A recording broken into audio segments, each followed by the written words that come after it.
Welcome to a special signing a day edition of MGoRadio. We're a little bit late because I forgot it was signing day.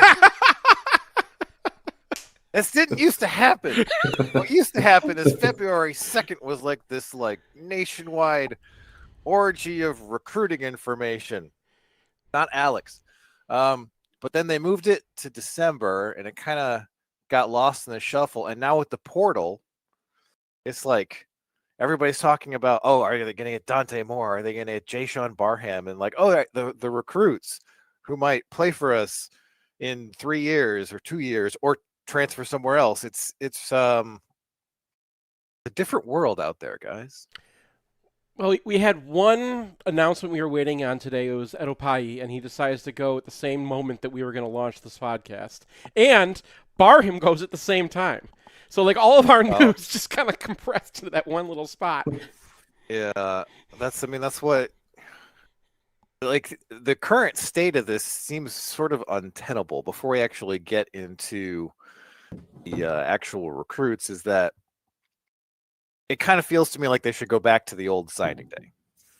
Just have all the coaches get all their stuff put away, have the portal open and close, and then at that point, everybody can make better educated decisions about what they're going to do, both coaches and recruits. Steve, what do you think about that? Oh, by the way, this is Steve Lorenz of 24/7. What's up? Yeah, no, I agree. I mean, it's become, signing day is nothing like what it used to be. Like you said, Brian. Matter of fact, even as somebody who does this full time, I made plans to go to Chicago tomorrow and realized on Monday that signing day was on Wednesday. It's, I mean, it just creates a whole nother situation for staffs. I mean, Michigan fortunate though, because they didn't really. This was the most stress-free cycle as far as recruits go that I can remember. The portal hasn't been too stressful for them at this point either. But yeah, I think going back to February, giving the kids more time, and also allowing the coaches to a little bit of a breather after football season would probably be in the best interest of everybody. I mean, right now you have kids. Probably more than ever, are probably signing and with schools that they might not even really be 100% sure they truly want to sign with deep down right now, because there's so much pressure throughout the process. Their football seasons just got over too.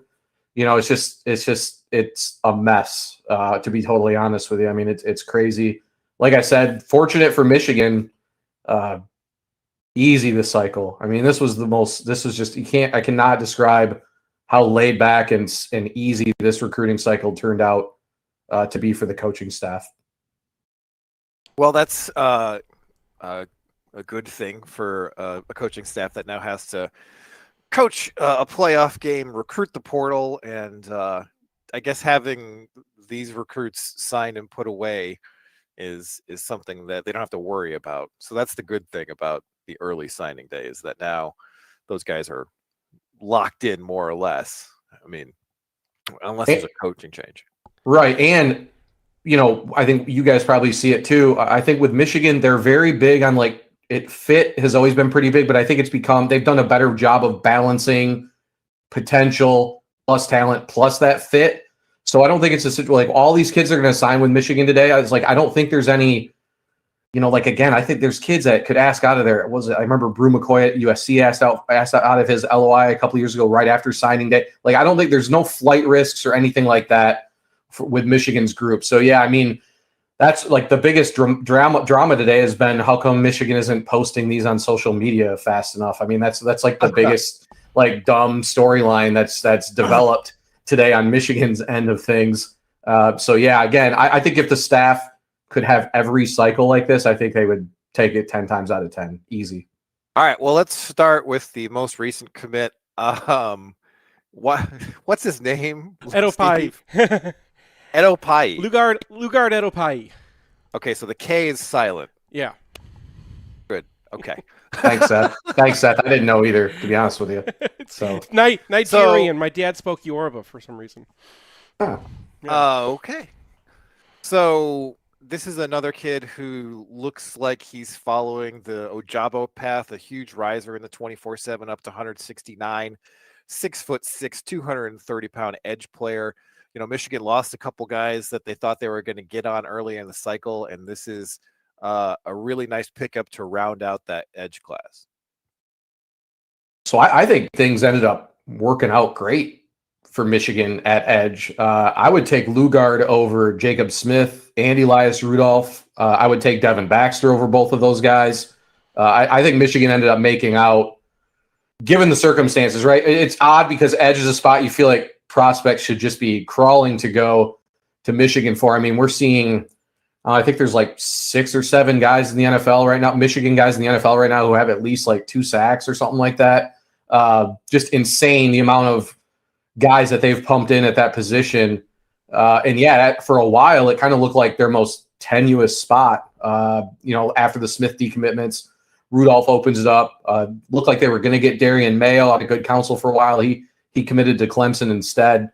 But to get Baxter and then Lugard today, I think are 2 huge pickups. I think 1 through 3, just as pure edge, like pass rushers, this might be their most talented trio under Harbaugh, just as far as pure pass rushers. Not all the guys who ended up turning into pass rushers were necessarily recruited out the gate like that, but these guys are all 6'5 plus, beautiful frames that they can add weight to very easily, and all have I'd say the requisite athleticism to do so as well. So yeah, I think they're ecstatic with how they finished out here. Yeah, when you lose a guy in the recruiting process like Elias Rudolph or whatever, right? Like you hope that Michigan can turn around, find a guy who just converted from wide receiver or converted from basketball recently, is like 6'7", 230, and you can just okay, those are the kinds of guys who pop. And that's exactly who this guy is.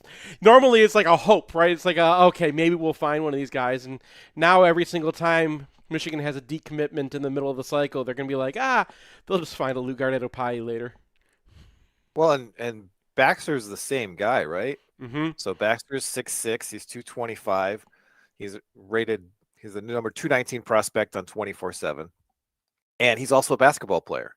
So both of these guys are just sort of in that Taco Charlton, first guy off the bus mode, where you're going to get him in the program, pack some weight on him, teach him some skills, and then see what you have in a couple of years.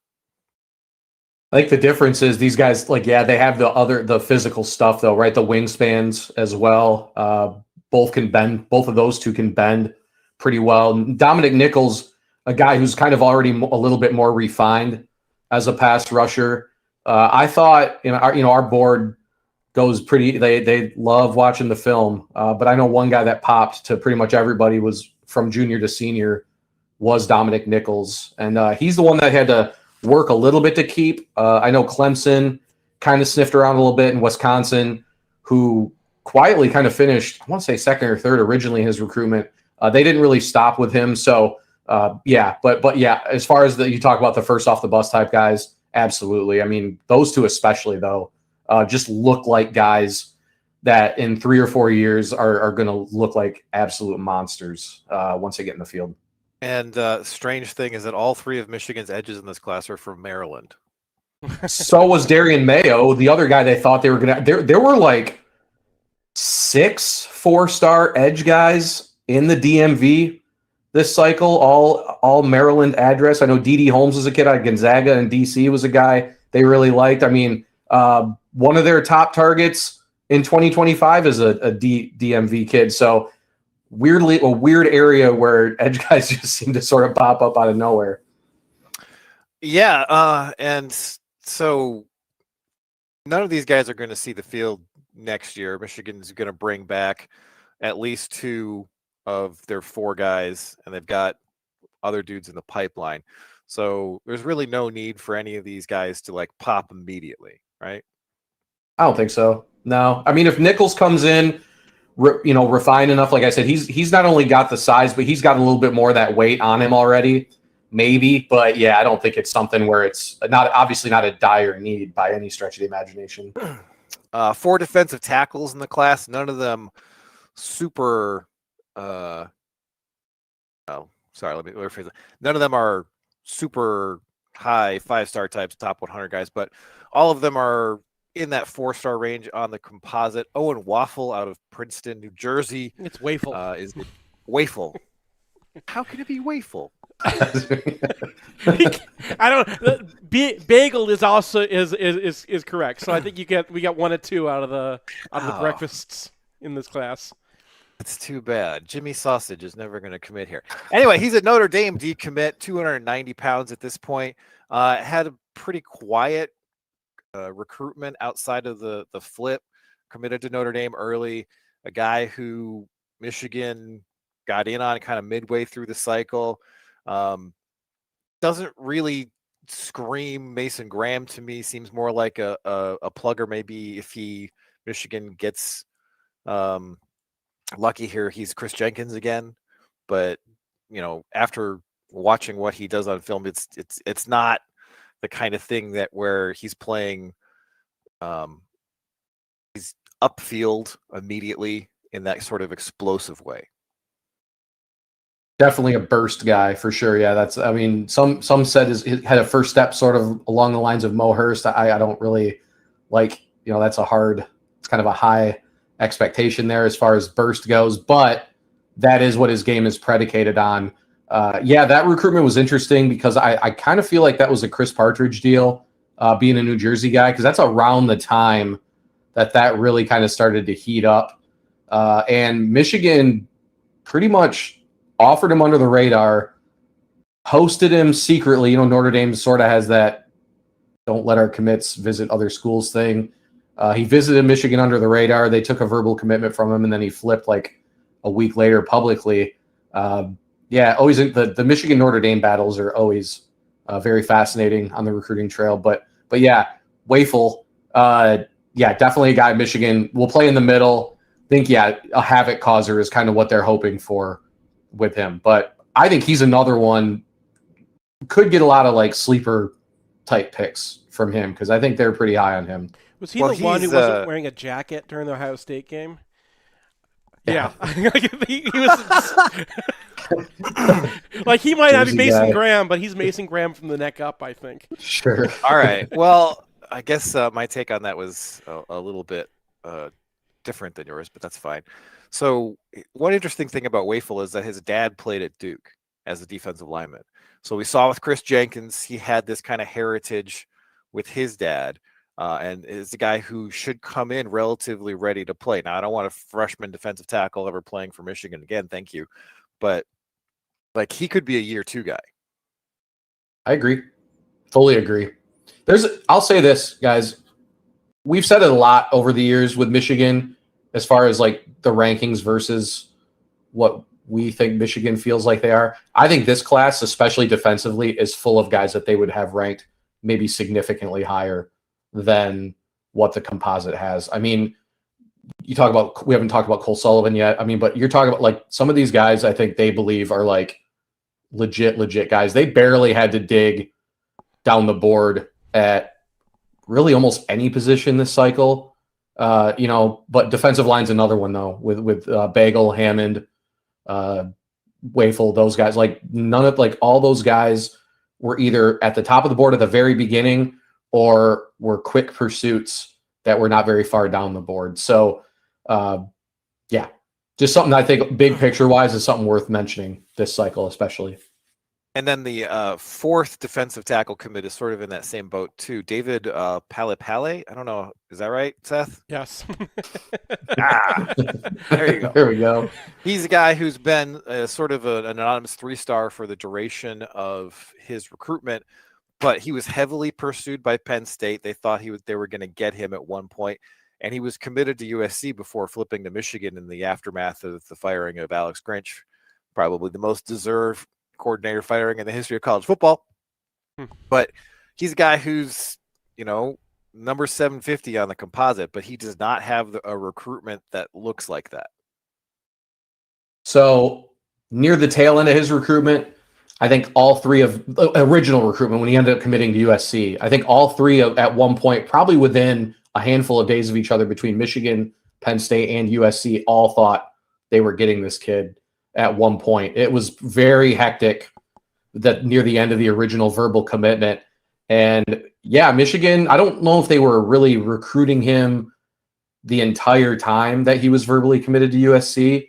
But Grinch getting fired. They brought in the guy from, was it Anton Lynn? Is that the guy that they hired from UCLA, their new DC? Our USC board reported that it was kind of up to him. Like, it was his call on whether or not Pele would still kind of be a take. I don't know if that's what ended up happening. I don't know why you wouldn't hang on to that guy if you were them. But either way, definitely a product of the Grinch firing, I feel like, is what reopened that door. and then Michigan ends up getting the guy, which we had crystal balls in for Michigan originally. It was like a last second flip to USC on the crystal ball when he originally committed there. So a guy Michigan felt good about for a long time, ends up in the class. Not the way they planned it, but they'll take it either way.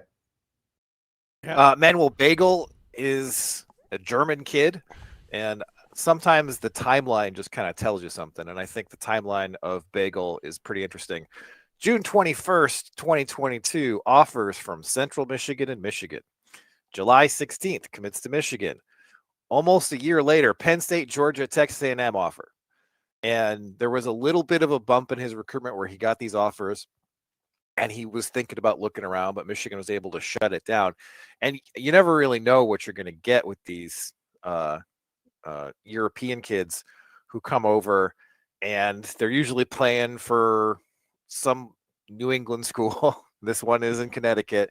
So his level of competition isn't great. He only started playing football in 2020. But those late offers are very encouraging.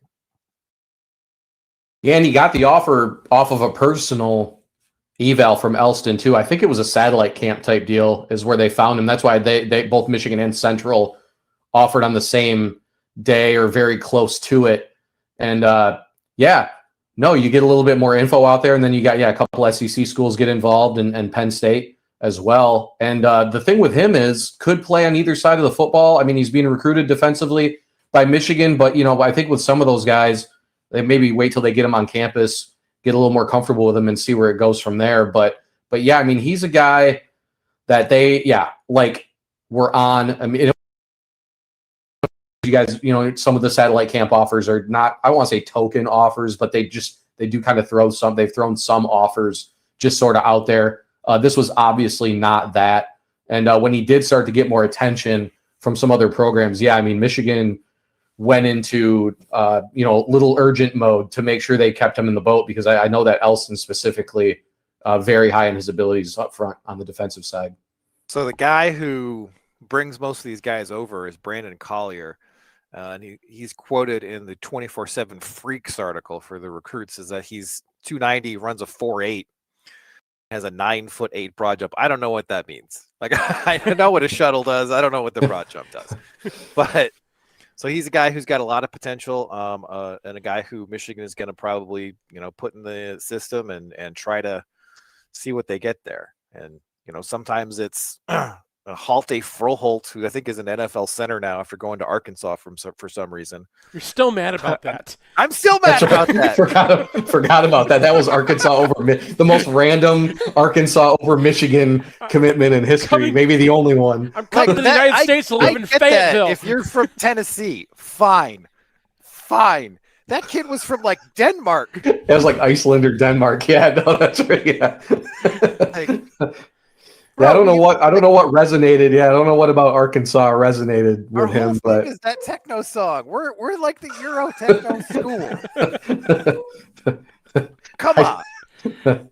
Forgot about him. Yeah, that was a funny one. I'll never forget about Halte Froholt. Anyway, Ted Hammond is the final DT in this class, a guy who committed very, very long ago and it was never heard from since.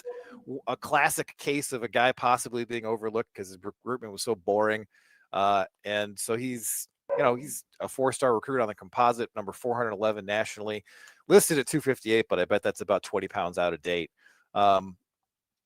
And I got to be honest, I don't remember anything else about Ted Hammond. He's like the first of the Ohio commits, wasn't he? Well, yeah, it was just he committed. It felt like forever ago. Yeah, it was forever ago. Yeah, it's like Michigan has a foothold in Ohio. He's one of the guys that I know the least about myself, to be honest with you. I do know that he's a guy. I think he's another one. I think they have a few different ideas for him. There's no concrete situation for he'll be in the middle, obviously, but I don't know. I feel like he's somebody they feel like they can move around a little bit.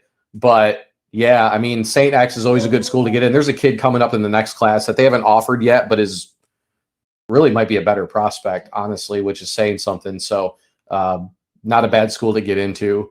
I think we're going to be talking to him on the live show later tonight. We'll get a better idea of what their actual plan is for him. But yeah, he is classic. Guy that we might talk about in a few years as Yeah, we didn't really talk about him because he just committed and then, just disappeared for the rest of the recruiting cycle.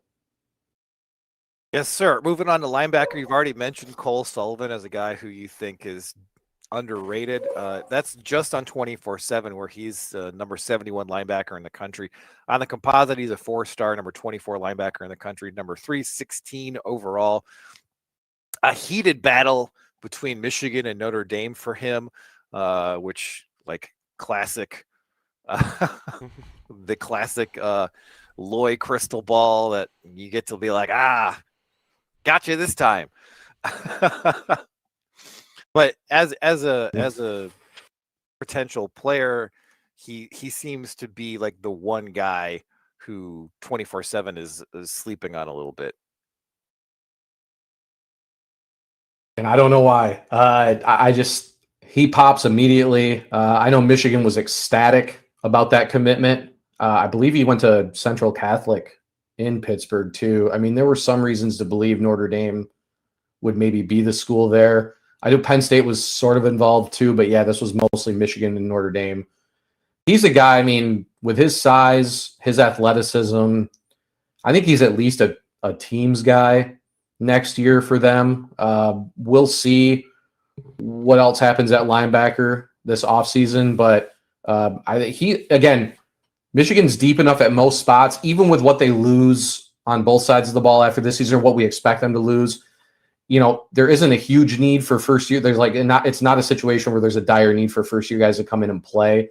He's the one though that I just feel like may find his way on the field in some capacity, maybe like a second half of the year kind of kid. But I don't want to put too much pressure on him, but just of all the guys in the class, he's one of the ones that stands out the most to me.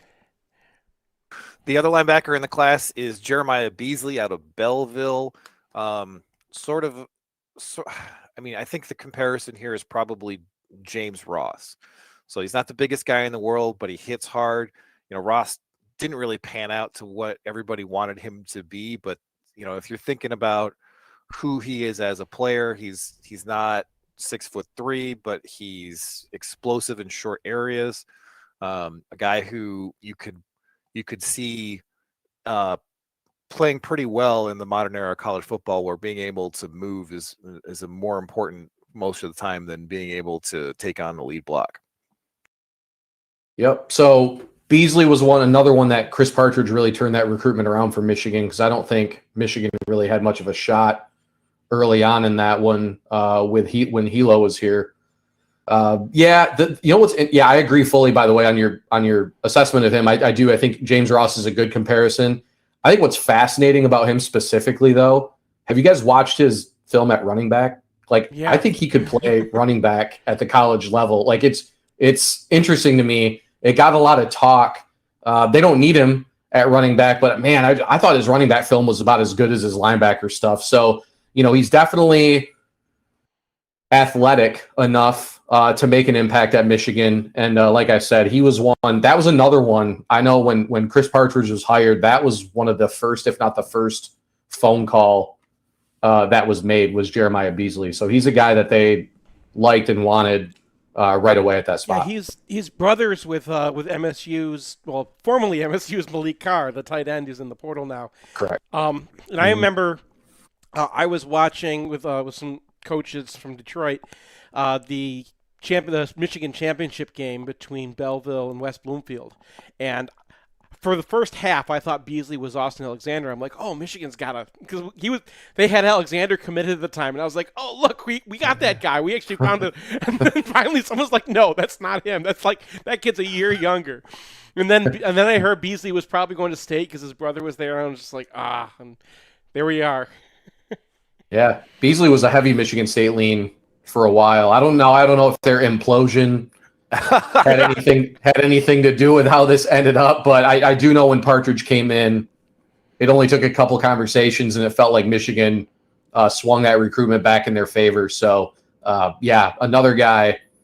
I like him as a 2 or 3 year contributor for sure. And we should note that Zach Ludwig is part of this class, but we are considering him a fullback. He's listed as a linebacker. I don't want to overlook him, but I think he's a fullback, right? I think that's fair. Okay. Yeah.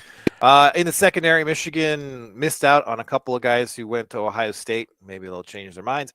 But they had an excellent backup plan by just sniping whoever Ryan Walters liked.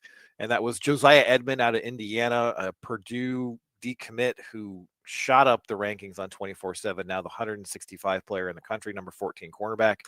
A long, rangy guy, 6'1", kind of a piece with Michigan's other cornerback recruits under Jesse Minter. He wants them to be able to go up and get balls, and he's a guy who made the Army Bowl after being a Purdue flip. So that's a pretty good start. He's a perfect example, like I said, of how they didn't have to go down the board that far. So he wasn't a name we'd heard a ton about recruiting-wise because the focus, was on Aaron Scott, Bryce West, both ended up at Ohio State. But Michigan had Edmond at camp in June, and I want to say the actual day that Aaron Scott committed to Ohio State, Michigan offered Edmond and flipped him less than a week later, right? So another example of they missed on Aaron Scott, they missed on Bryce West, but they got basically really one of the next-ish guys up on their board in Edmond. Not surprised to see him rise. I actually think Michigan compares him pretty favorably to Aaron Scott, to be honest with you. I think he's another guy who rightfully saw a rise up the rankings and has potential to be even better for them. I mean, he's big time. And anybody that Ryan Walters wants at defensive back, I do actually think is somebody Michigan is at least going to consider. I mean, Purdue actually had a pretty strong. I think they picked up a couple other guys on the defensive backfield this cycle that we thought were pretty good. So I can't really go wrong in that regard. The other corner in the class is Jeremiah Lowe, who's a flyer. He's outside the top 1,000 on the composite. Had a couple other offers from Power 5 schools, but they were in the Kentucky Boston College range. So Michigan picks him up in August, and really not a whole lot else has been heard about him since.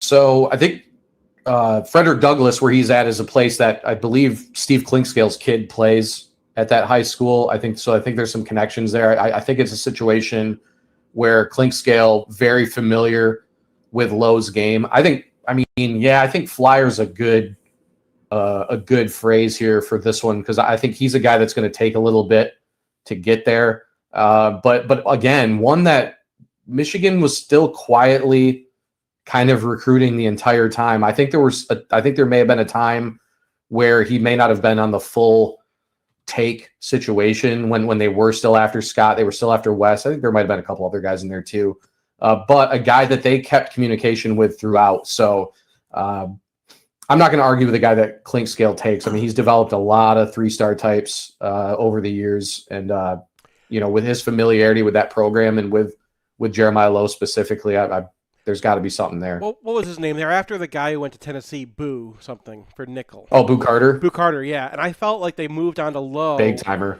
Yeah. Right after they lost out on Boo, which was, the same kind of story, right? Where they had Aaron Scott, and then as soon as they knew they weren't going to get Scott, they moved on to Edmond and got him right away. And I kind of felt like Lowe, if you put some pounds on him, because Alex Strain just wrote up the hello finally just this week, because we had a football season to get to. But when he did, he was just like, he's always in the right spot, and then he gets run over. So, give him to Ben Herbert and see if you have a Sainer still in there. I kind of think that Michigan has, in the portal and, just looking at some of their 2025 targets now, started to try to find more Sainer stills after seeing what they got out of that guy. And that was kind of the vibe that I got out of Lowe. Sure. I think it's a good. Are they specifically recruiting nickels? Do they because they have sort of a different physical profile for those guys than they want long, rangy outside corners. But if they're going after Upton Stout's probably a nickel for them, right? Yes, that they are 100% taking a look at guys to fill that kind of position. I think another, like in 25, there's a kid named Jamari Deloach out of Virginia Beach, fits a very similar profile. Guy can fly, is an absolute speedster, but possesses that size and those ball skills too. A guy that Michigan actually, to quick aside, offered when he had, I don't even think the in-state schools had offered him yet in Virginia, was totally unranked. Now he's a top 200 kid. We think Michigan leads there, but yeah, they're definitely targeting those kind of kids. Absolutely.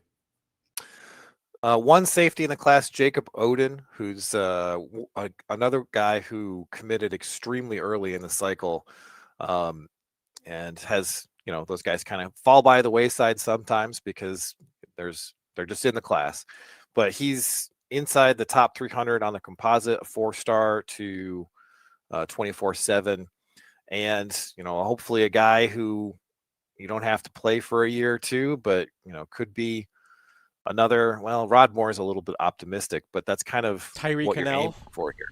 Maybe, yeah. I mean, Cannell played so much football. Like, he was a 4-year starter in high school, and then he immediately started at Michigan. Well, you're like the only recruit in the 25-15 class. That was why. I feel like I've seen more of Tyree Cannell than any safety I've ever seen. Because when the defense is good, you don't see the safeties that much. Anyway. Right. Right. No, I think that's, yeah. I mean, they've talked about like moving Oden around a little bit in the defensive backfield, but yeah, I think safety is probably where he's destined to be for the long haul.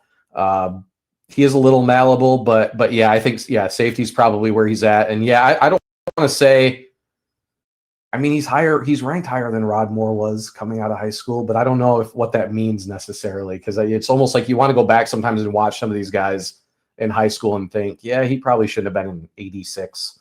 Rod Moore was an exciting player in high school, though. Like, he was a playmaker. Oden is more like son of the coach, always in the right spot, knows what he's doing. Sure. That's why I mentioned Tyree Cannell, because he's already pretty advanced for what he does. He's not huge, but he's fairly fat. I mean, your standard 4-star, not humongous safety who's just going to be out there and not screwing up, and that's kind of what you need if you're going to take one safety in the class. Unless Mason Curtis is a safety. I think we kind of skipped right by him because we couldn't figure out what position he's going to play. Yeah, so I was about to ask this. He's listed as an athlete by 24/7, and then you click on his profile and it calls him an edge, and you're like, wait, what? And then he doesn't play any edge in his film, I don't believe. Right. Maybe a little bit. I don't know. So, and that's me being like totally frank, is I don't know. And I think that the staff, I think he is absolutely one that will put the pads on and they'll figure it out. I know when they were recruiting linebacker, they were not pegging him in on the linebacker board necessarily, right? I think they were still recruiting the same amount of quote unquote like strict linebackers that they were going to recruit, and we're still going to keep him and just do whatever. He may very well end up at the edge position. I feel like he's a little bit too big to play safety, but could technically be any one of those 3 spots. I feel like. Who's the kid out of Washington who made the safety to edge transition? Larry Stevens? Oh yeah. Sure. Yeah. So that's a whole callback, Brian. Jeez. I was going to say that's a good memory. Well, so he does play safety in high school. So yeah, he is 6'4" and a guy who could literally play anywhere except defensive tackle on defense, and you'd be like, that makes sense. So pretty much, yeah. Obviously going to be a guy who Michigan takes a couple years to get its head around. All right, we're going to take a break. Wait, you missed one of my favorite defensive recruits. Who did I miss? Jaden Smith. Yeah, I was wondering. Oh, sorry. I'm scrolling on 24/7 and he's listed as an athlete. So I always forget to click, especially because athlete is under special teams for some reason. Like, that's something I've asked them to change for a long time. They need to. We try to have it to where we change it to what position the school that has him committed wants him at, and then it'll populate to that part. But whatever, haven't gotten there yet. I guess I don't know technology. So Jaden Smith, another versatile athlete. Why don't you take it here, Seth, because I have to plug my computer in, otherwise it's going to turn off. Oh yeah, I mean, Jaden Smith he's a linebacker / edge. Kind of has could be Josh Uche, could be Junior Colson, kind of anywhere in that range, and it's because he's just a ridiculous athlete. I think he was under 3 stars when he first popped up on the board, and then when he committed shortly after he shot way up on several sites. And I don't know if he's officially a 4-star now or if I still get to keep him as a sleeper of the year, but I was hoping it'd be Uche, and then I think they're going to try him at weak side linebacker. I don't know. What do you think, Steve?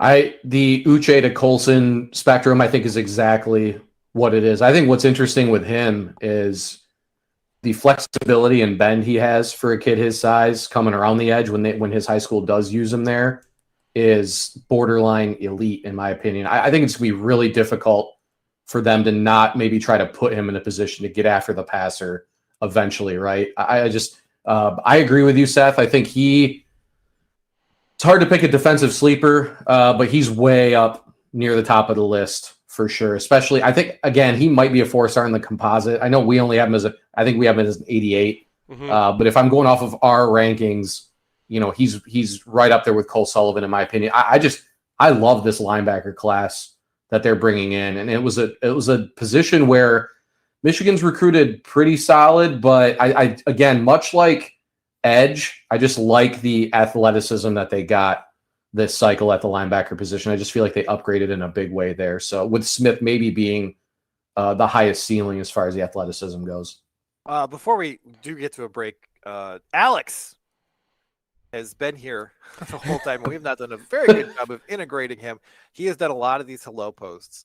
And so I was just like, of the defensive players you've done hello posts from, who's your favorite?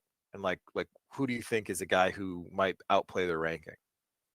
I would say Polly probably. I mean, that just a very unusual recruiting profile in being a guy ranked around 700 or 750 in the recruiting rankings, yet had legitimate offers from USC and Penn State and Michigan. And some weird stuff happened in his senior year to kind of throw off his potential rise up the rankings. He had a issue with his high school coach, got dismissed from the team for a social media post. So it kind of blunted his opportunity for his senior tape to rise up. But everything that the scouts sort of say seems very, very promising. And obviously you don't have those high Power 5 offers unless there's something there. So and Michigan had him very high on their board the whole time. Always wanted this kid.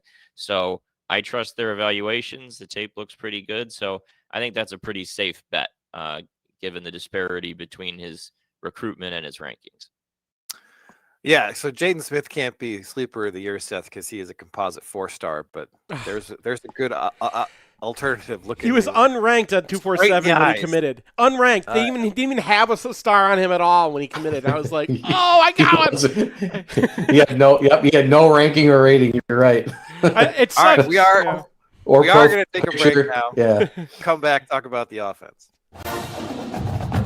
Want the perfect game day outfit? Underground Printing has unique, great-fitting U of M apparel and officially licensed apparel from legendary Michigan names like Woodson, Howard, Ufer, and more. UGP also specializes in custom printed apparel and promotional items for groups, events, and businesses. Whether you need one shirt as a gift or 1,000 shirts for a charity walk, Underground can customize almost anything for groups large or small.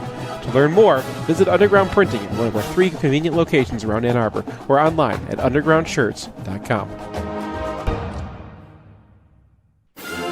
It's painless, it's online, it's group ordering made easy for your next custom printed apparel order.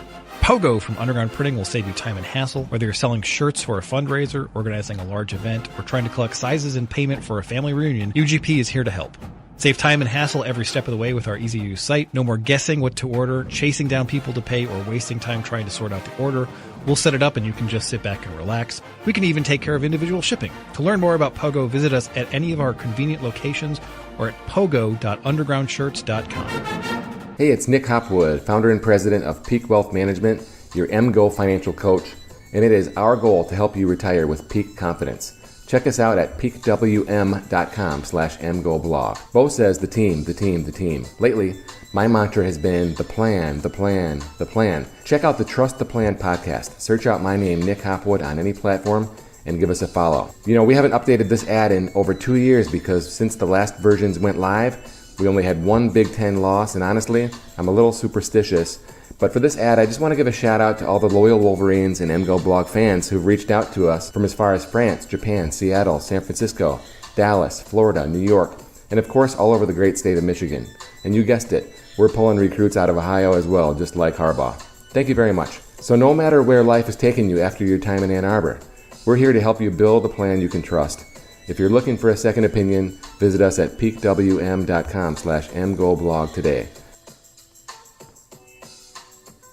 The only thing we can be sure of about the future is that it will be absolutely fantastic. I'm thinking of the incredible breakthrough made possible by developments in communications. Arthur C. Clarke's 1964 vision is now reality with SignalWire, a cloud platform that enables developers to build the applications that will reshape the future of communications. These things will make possible a world in which we can be in instant contact with each other wherever we may be. You can add cutting-edge, real-time video and audio to any product, website, or application with APIs and SDKs for developers of all skill sets. SignalWire is optimized for high quality and low latency communication functionality for video, voice, and text messaging capabilities. Almost any skill could be made independent of distance. Men will no longer commute, they will communicate. See for yourself at signalwire.com. Use code 2021 and receive $25 in developer credit. Go to signalwire.com. SignalWire Communications OGs, original geeks of programmable communication.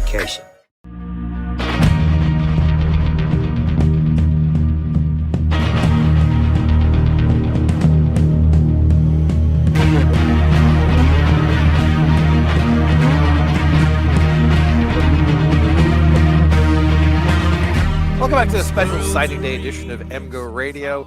We have gotten some guff in the comments. Yes! We want to thank Underground Printing for starting this and making it all possible. Check them out at ugpmichiganapparel.com or check out mgoblogstore.com, where you can get a hat that says bet and a shirt that tells people with asterisks to die mad. Let's not forget our associate sponsors, Peak Wealth Management, Matt Demers, Realtor and Lender, Human Element, Ann Arbor Elder Law, Michigan Law Grad, the Phil Klein Insurance Group, Venue by 4M, Winewood Organics, Sharon's Heating and Air Conditioning, SignalWire, where we are live now, and Tom Brady's new app, Autograph, rewarding fans, where you earn rewards for things like reading MGO Blog and listening to our podcast. We only have Steve for a couple more minutes, so I thought we would just talk about Jaden Davis. A 5-star early in the cycle, top 25 kid, has fallen to 115th on 24/7, 93rd in the composite. And, you know, as someone who has followed recruiting for a long time, one of the things is that sometimes recruiting rankings are stickier than they should be. And guys who fall often don't fall enough, and guys who rise often don't rise enough. So talk me off the ledge, Steve. What do you guys think? This is one I want to ask. This is one I was curious. Like, I was actually thinking before we even got on, I was wondering what you guys would think about Jaden Davis. You're putting me on the spot here, man, because kind of what I think is that a certain site just got mad that he wasn't talking to them and downrated him. Well, okay. There has been sort of a controversy about that, but 24/7 itself has dumped him about 100 spots down the rankings. Yeah, so it's he's not moved down a little bit. So, you know, right. Okay, let me try to think of the right way to say it. I don't think I think he got moved down a little bit too far, but I also don't think he was a 5-star guy at the end of the day. I know what our guys look for, our analysts look for at the quarterback position. One thing I think people put a little bit and take it for what it's worth. I think some people put a little bit too much stock into like raw statistics sometimes at the high school level, because I mean, his raw stats are insane. They're crazy. 3-time state champion, a billion touchdowns and like a few interceptions. I mean, no issue in moving the ball down the field and, not turning it over. But I do think there's a little bit of a limited ceiling with him. I think that really might be where the rankings fall comes from. I know our guys specifically, I can't speak for other sites, although, like On3's guys, a lot of them are from 24/7 originally. Ceiling is a really big thing, particularly at the quarterback position. I think that's one reason why, like, when you hear people pissed that Aaron Noland ended the cycle higher than Jaden Davis, despite having pretty mediocre raw statistics. I think it's because the feeling is that maybe the actual ceiling at the end of the day is a little bit higher there. I know that with Michigan, they consciously chose to go after Jaden Davis instead of CJ Carr, instead of a few other guys. I mean, he was number one for them from the outset. I also think he is, I mean, of course it's important at quarterback, but he's one of the more cerebral kids they've recruited in a while, as far as really having keeping legitimate expectations in check. Like, he's not a kid who is expecting to walk in next year and start right away, like a lot of highly ranked kids are. Matter of fact, he's been quoted. I think Sam had talked to him. I don't know if it was after he committed or not too long after, as saying he would love it if Michigan landed Bryce Underwood in the 2025 class as somebody he could go up against and work and get better with and stuff. Just not it. He feels like the right kind of fit for Michigan. I don't know. One thing I was going to ask you guys about, though, I'm not the most technically inclined guy as far as the game. Like, the throwing motion, though, is something that's pretty interesting. He's got a very unique hitch in his throw, and it hasn't really changed or developed, I want to say, over the last couple seasons. I don't know if Michigan just goes with that, or if that's something that they end up tweaking. I just kind of curious to see maybe where that whole angle of it goes, because I think I gotta think that's been one of the knocks on him as well, as he's got a very unorthodox throwing motion. I mean, to me, if he's been playing football for a million years, he's got 40 starts under his belt, and he's accurate enough with the hitch, you just roll with the hitch. Sure. And you can really screw a quarterback up by telling him not to do a thing that he's been really successful with. But, to me, he's got a ton of experience. He's a little more mobile than the comparison, but I think the comparison here is probably Cade McNamara, because he's a guy who doesn't have a ton of size, doesn't have the biggest arm in the world, but has played an absolute ton of football with great results. And you just kind of wonder if he's it's ceiling, right? Because he got run out of town, basically. Well, he ran himself out of town, because JJ McCarthy came in, and JJ McCarthy is a first-round pick, and Cade McNamara is not. And I don't think Jaden Davis is a first-round pick, but he can be a very effective quarterback for Michigan. But the question you're asking is well, can he beat Ohio State? Well, Cade McNamara beat Ohio State, so yeah. In this program, you don't necessarily need a superhero at quarterback, except if you want to win a national championship, when I think you do. So that's kind of where I am. He's obviously a good player. He provides a very high floor for the position going forward. But as you said, it is ceiling. Cade's a good, Cade was highly, and I don't think he was quite that high, but he was forced. Yeah, he was right. He was top 200, not barely outside the top 100, and had insane raw statistics coming out. I think he was Nevada's all-time career leading passer, right? Both these guys started for 4 years. Mm-hmm. They started all 4 years in high school. So, and if you look at what makes an NFL quarterback successful, it's usually that they play a ton of college football games. And so I think that there's some value in that for high school kids too. It's just there's no substitute for being on the field and reading live defenses. Now, the defenses Jaden Davis is reading in North Carolina are, oh wow, that guy's 20 yards away from my wide receiver who's also going to a D1 school. Yeah. So right. there's a little bit of a difference there than in college. So, I mean, do I hope Bryce Underwood commits? Yes. Do I hope he takes the job? Yes. Am I happy that Michigan got Jaden Davis? Very much so. Yeah. I think and that's one thing. It's hard to parse through. And it goes both ways. You have the guys who play really, really bad competition that you're watching just maul people and dominate. And then you're also watching a situation like with Davis has 2 4-star wide receivers to throw the ball to. He's got the number 1 player in the 2025 class protecting his left side at tackle. I mean, Providence Day School is just absolutely loaded year in and year out. So that's another thing where it's the difference between being able to tell if a guy, is an elite guy or just a really, really good guy can be difficult because, and he's part of that. He's a really, really good player too, but he is, playing with some big time talents. I mean, Michigan loved Jordan Shipp, the other receiver on Providence Day, who ended up signing with North Carolina. I mean, he was very, very, very high on their board. So, I think they may have even taken a PWO out of there last year, but either way, it's a school that's got talent every single year.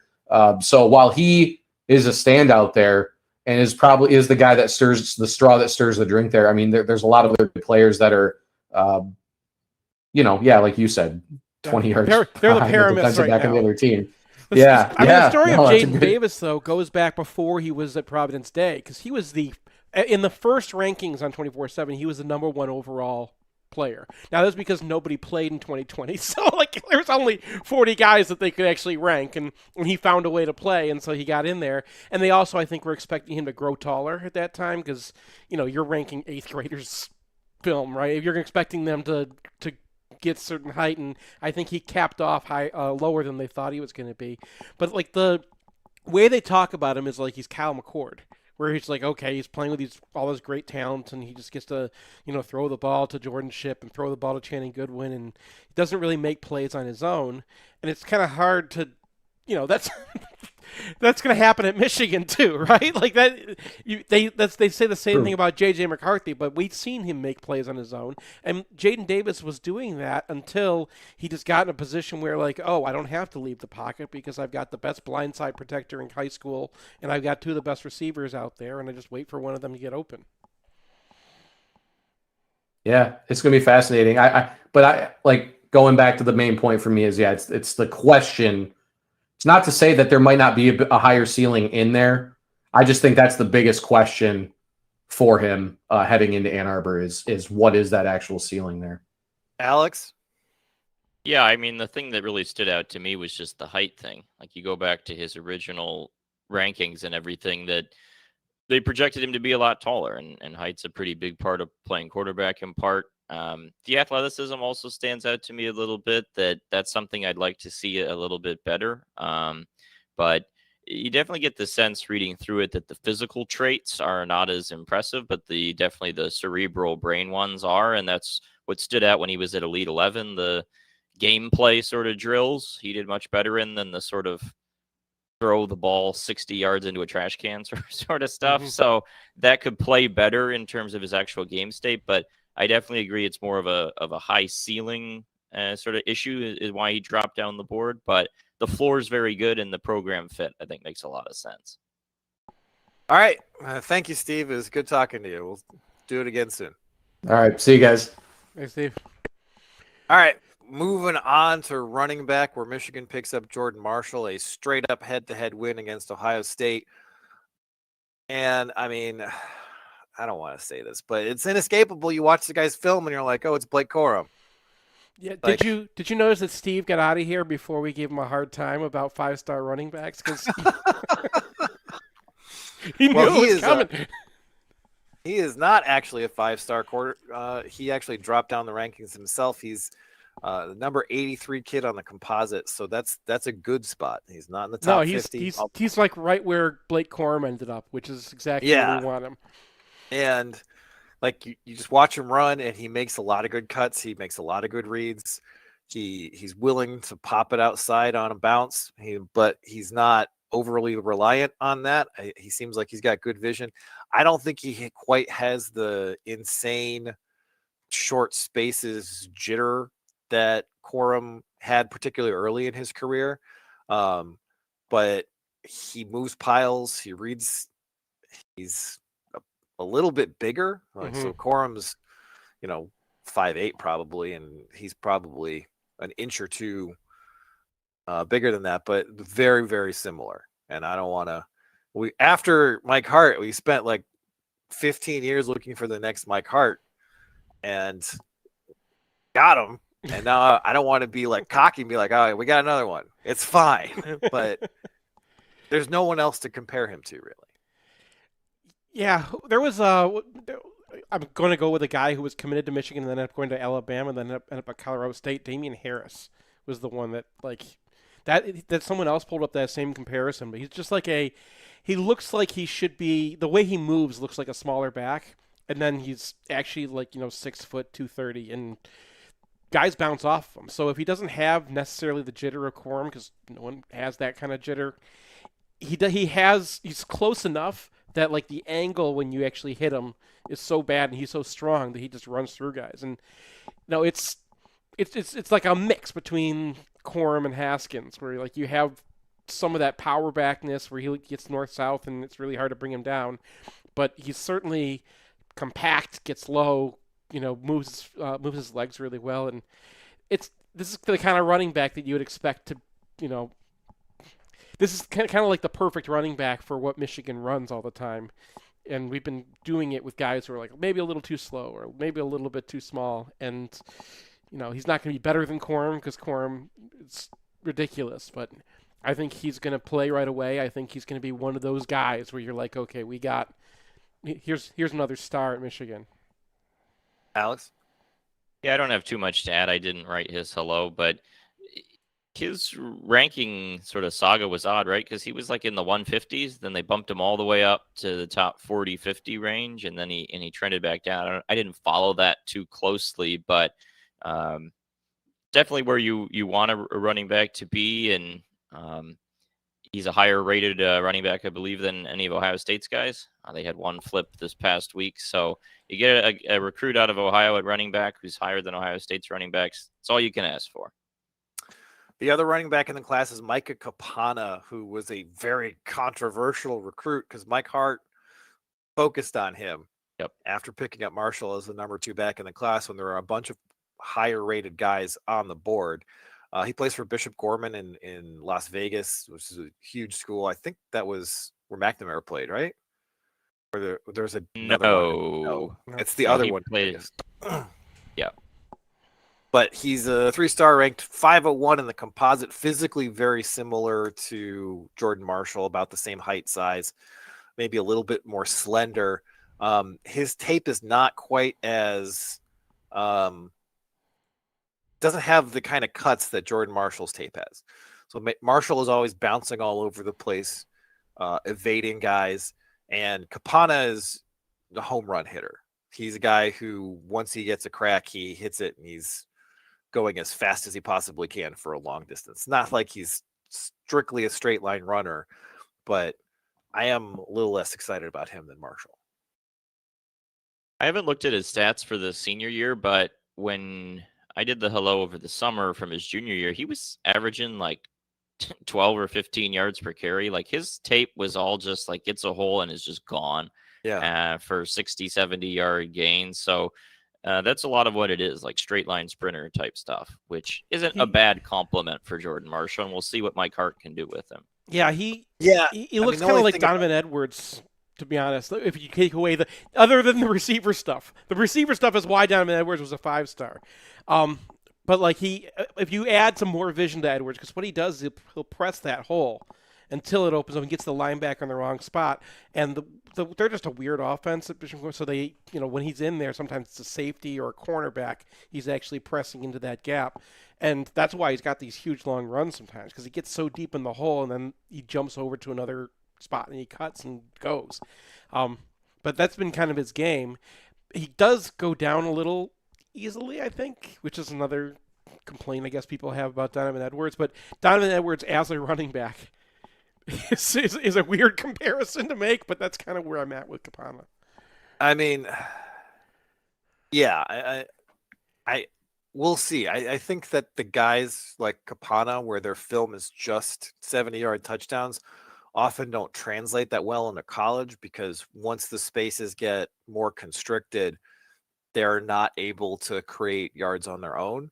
So Ty Isaac is like the classic example of this, where his but he was running into like car parks.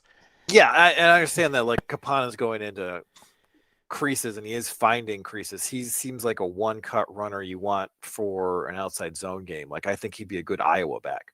Mm-hmm. And I'm not sure about the fit, but what we saw from Ben Hall this year in his brief appearances makes me want to trust Mike Hart as a running back evaluator. So we'll see and even if he's not really a hit, it's not like this running back room is hurting for bodies right now. So it's a flyer on a guy who has big upside, and that's not necessarily a bad idea. At wide receiver, Michigan brings in legacy Channing Goodwin, who is also Jaden Davis's Providence State teammate, a 4-star to 24/7, the number 44 wide receiver in the country. Other places are less enthused. His dad, Jonathan Goodwin, was a 5th-round pick after playing on the OL here. So, I mean, it's been tough for Michigan to get wide receivers on the trail right now because they're so run dominant that guys who want to catch 90 balls aren't going to come to the school. And so, as Steve mentioned earlier, Ship, the other Providence State wide receiver, was a guy Michigan really wanted but was not able to get despite getting both of his teammates.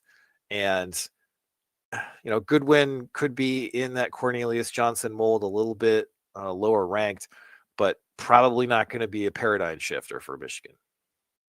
No, he was like a classic high floor, low ceiling-ish guy when I did the hello on him. Like, no one was wowed by the 40 time or whatever, but he was Jaden Davis's safety valve at Providence Day. Just a really solid guy that could get open over the middle and caught the ball. And so things like consistency was often talked about in Goodwin's scouting report, and being a legacy, he was an easier get from Michigan. Seems solid, but like you said, this is just going to be a tough sledding position so long as Michigan is bragging about throwing 8 times against Penn State. Like that's just the reality of the situation. Yeah, yeah. It just sounds like the Greg Matthews recruitment, where it's like possession receiver without saying possession receiver. He gets open. He's always got his hands out, and he loves to make his contested catches. He just always seems to get open. Always knows how to run his routes, and what they're always dodging around is like a 4.8 40 time or something.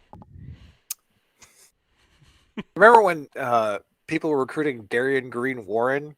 Yeah. And it was like, this guy's really good, but he can't run. And I'm like, but he's a quarterback.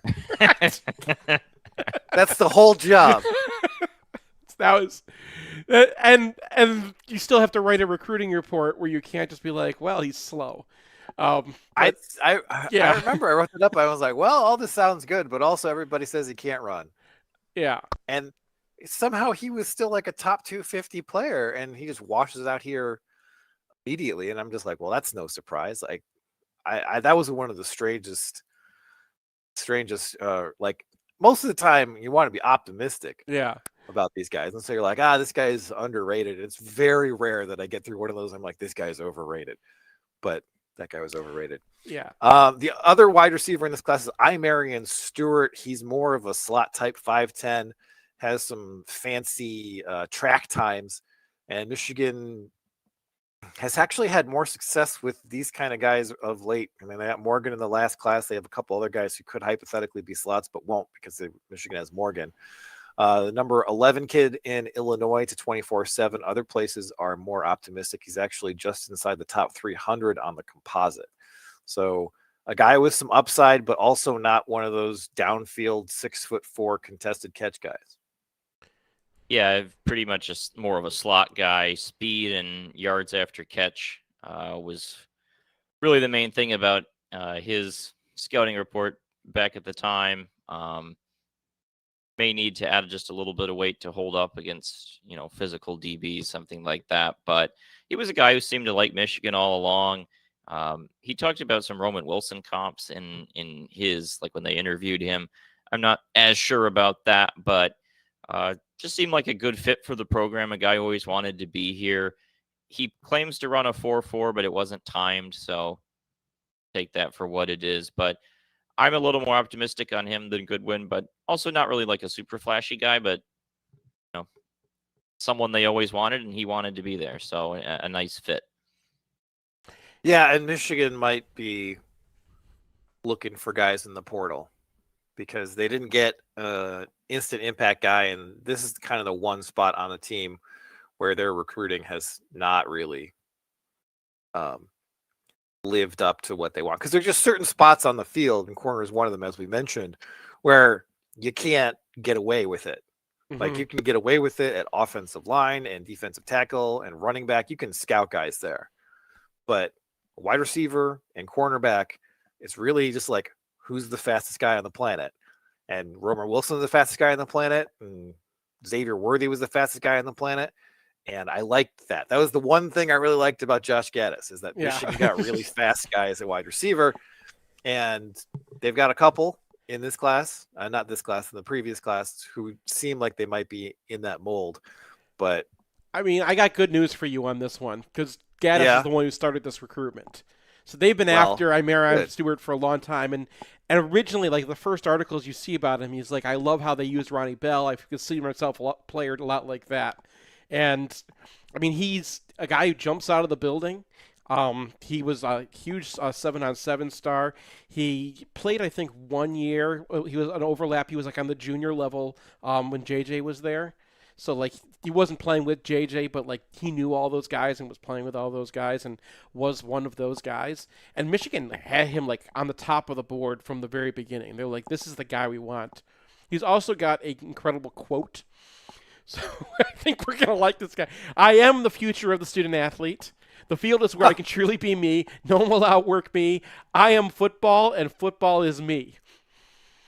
That's quite a quote. I figured you'd like that one. All right, we are going to take a break, come back, and finish talking about the offense in the next segment. Hey, it's Nick Hopwood, certified financial planner, founder and president at Peak Wealth Management. Check us out at peakwm.com/mgoblog. When you're watching the game, everyone knows what the score is. But you might be at halftime of your career. Do you know what the score is? Are you winning, or do you need to play catch-up?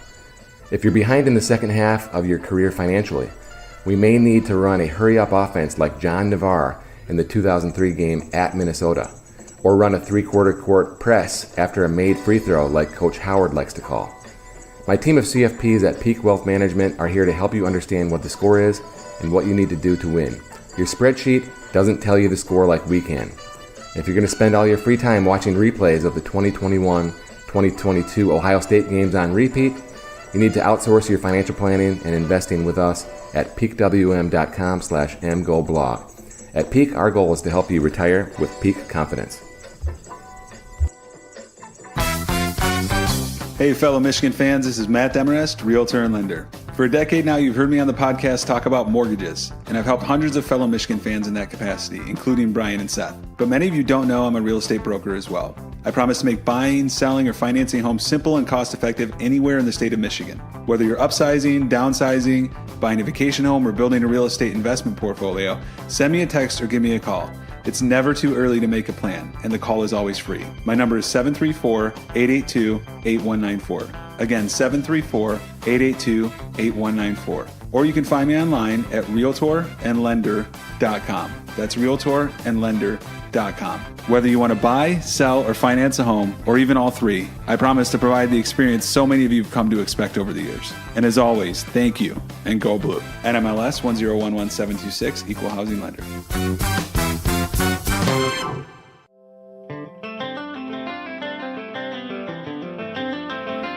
Winewood Organics is Ann Arbor's only cannabis microbusiness for adults 21 and older. They're a grower, processing lab, and dispensary rolled into one, cultivating and producing flower, old-school hash, edibles, CBD products, and more. You can find them across the street from Kroger on South Maple, just west of downtown, and at winewoodorganics.com. Veterans and MedCard holders save 10% on all orders, and first-time customers save 25% as long as you're not wearing scarlet and gray. In southeastern Michigan, the yearly cost for a nursing home averages approximately $100,000. It doesn't have to, though. Reed McCarthy founded Ann Arbor Elder Law after handling a tricky situation for his own family. Years of experience later, his boutique firm works with clients across southeast Michigan, dealing with Medicaid planning, long-term care, and tax, disability, and family law, not to mention family dynamics. If you have a family member who may need that level of care, or if you're ready to start your own estate plan, Reed can give you a plan for the future. Visit AnnArborElderLaw.com or call 734-945-9693. That's 734-945-9693.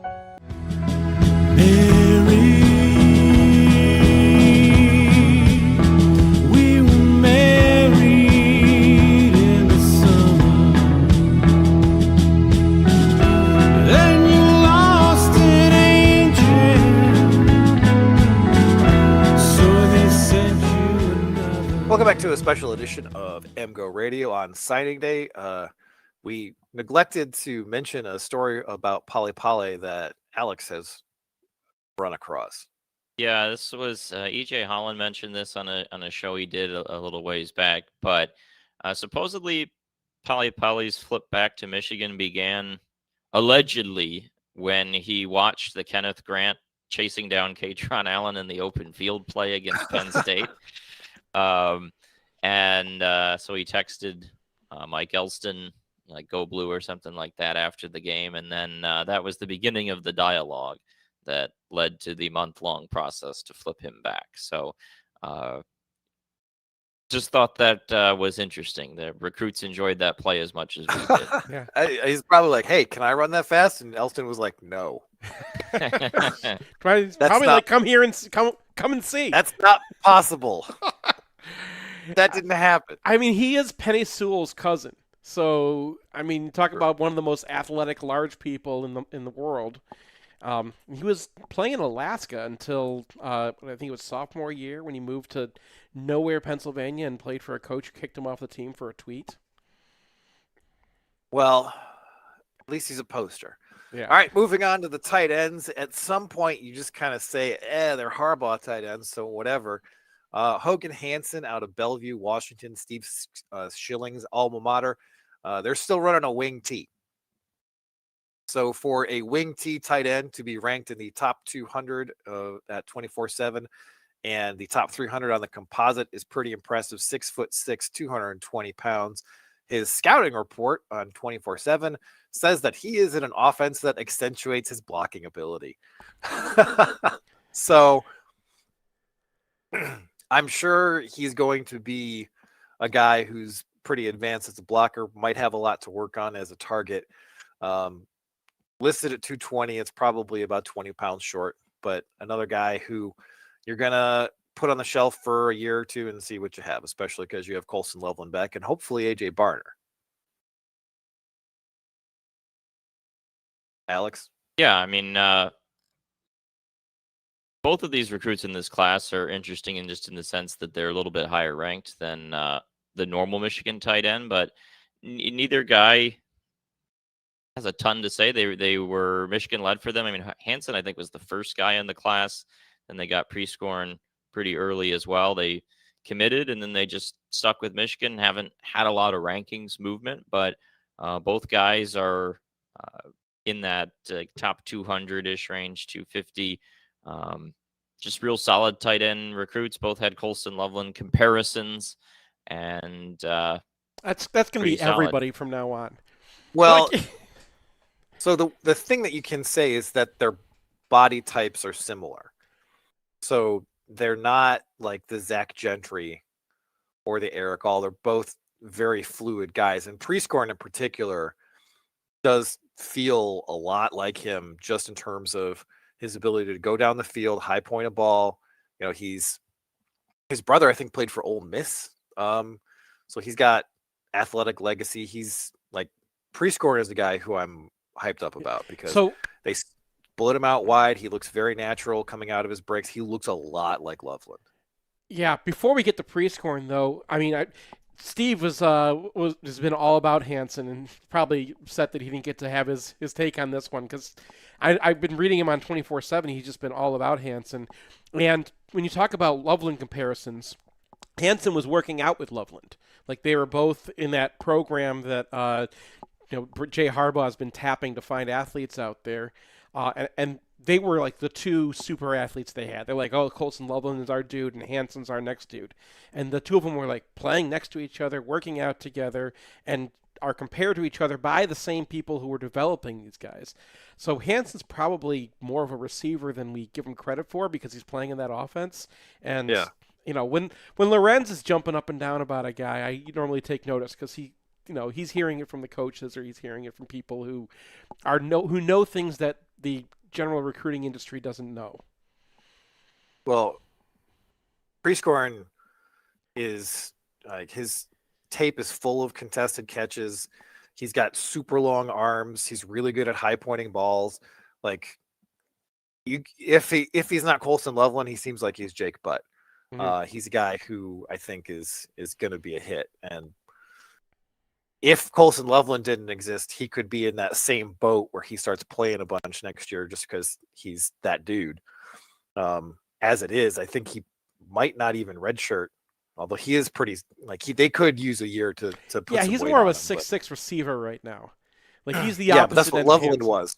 True. Right? True. Loveland was that guy too. I know, but we used to say this until Loveland actually played as a true freshman. We were all like, unless you're Brock Bowers, it's literally impossible to come in as this guy from Idaho as a receiver and just play. And even then, he was not. I mean, even now, Loveland's only kind of like an okay blocker. But he gets in the way, and that's enough. Right. Prescorn also has a brother who's a FBS or Power 5 player at Ole Miss, originally at Memphis, then transferred to Ole Miss, and Ole Miss pushed for Prescorn pretty late in the cycle. They didn't get anywhere, but there's some pedigree there in terms of family production. All right, on to the offensive line class. This was the strength of Michigan's recruiting class, as it usually will be going forward, I imagine. And, the rankings aren't like these guys aren't all super 5 stars. I don't care. The way these recruitments went was highly encouraging. Michigan got 5 guys in the class very quickly. It was clear that they were picking and choosing, and they were trying to get a 6th guy who didn't really come off. But these players look like they will continue Michigan's tradition of offensive line play going forward. The top ranked guy is Andrew Sprague, a 6'8" tackle out of Kansas City, the number 56 player in the country to 24/7, a guy who rose significantly after his commitment on 24/7.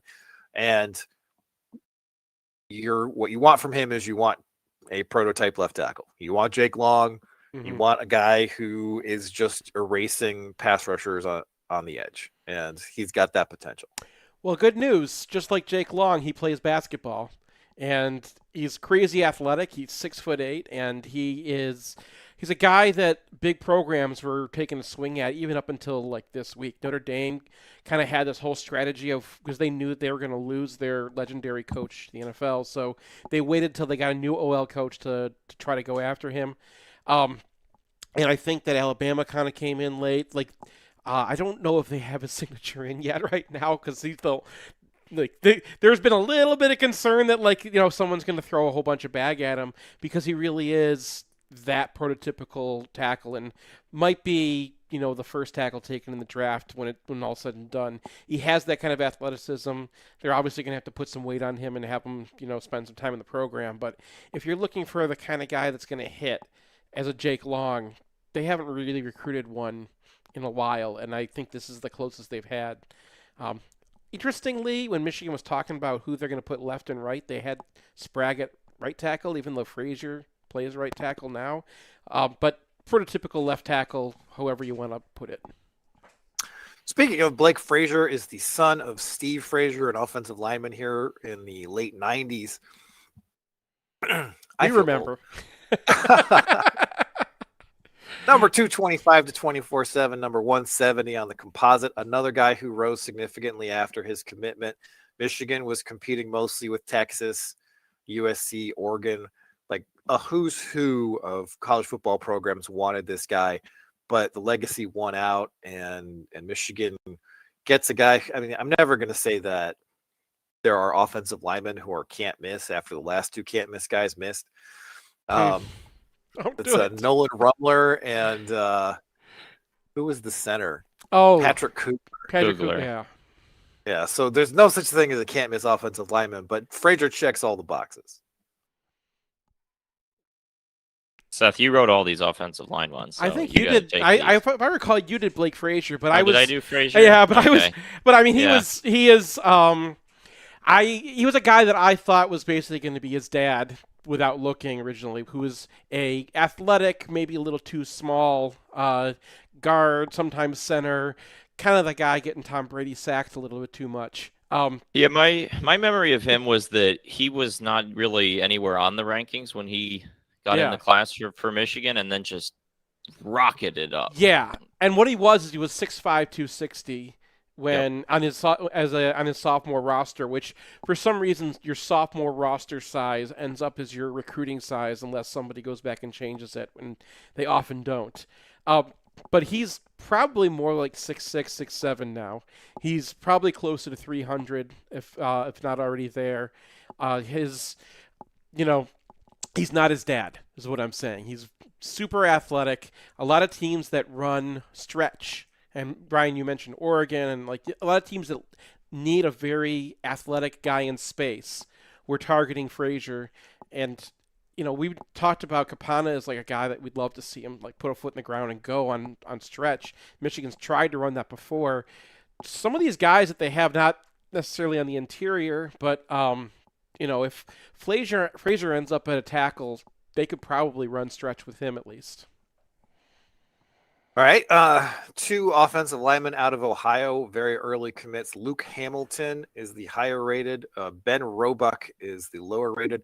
Roebuck is a 6'7" tackle who's currently listed at 320. A guy who's probably going to need to refine down, which is not something that you see a lot of for Michigan these days. Michigan is always taking tight ends and making them into tackles. This is a little bit different, more of a Ben Braden vibe from Roebuck. I would say Keegan.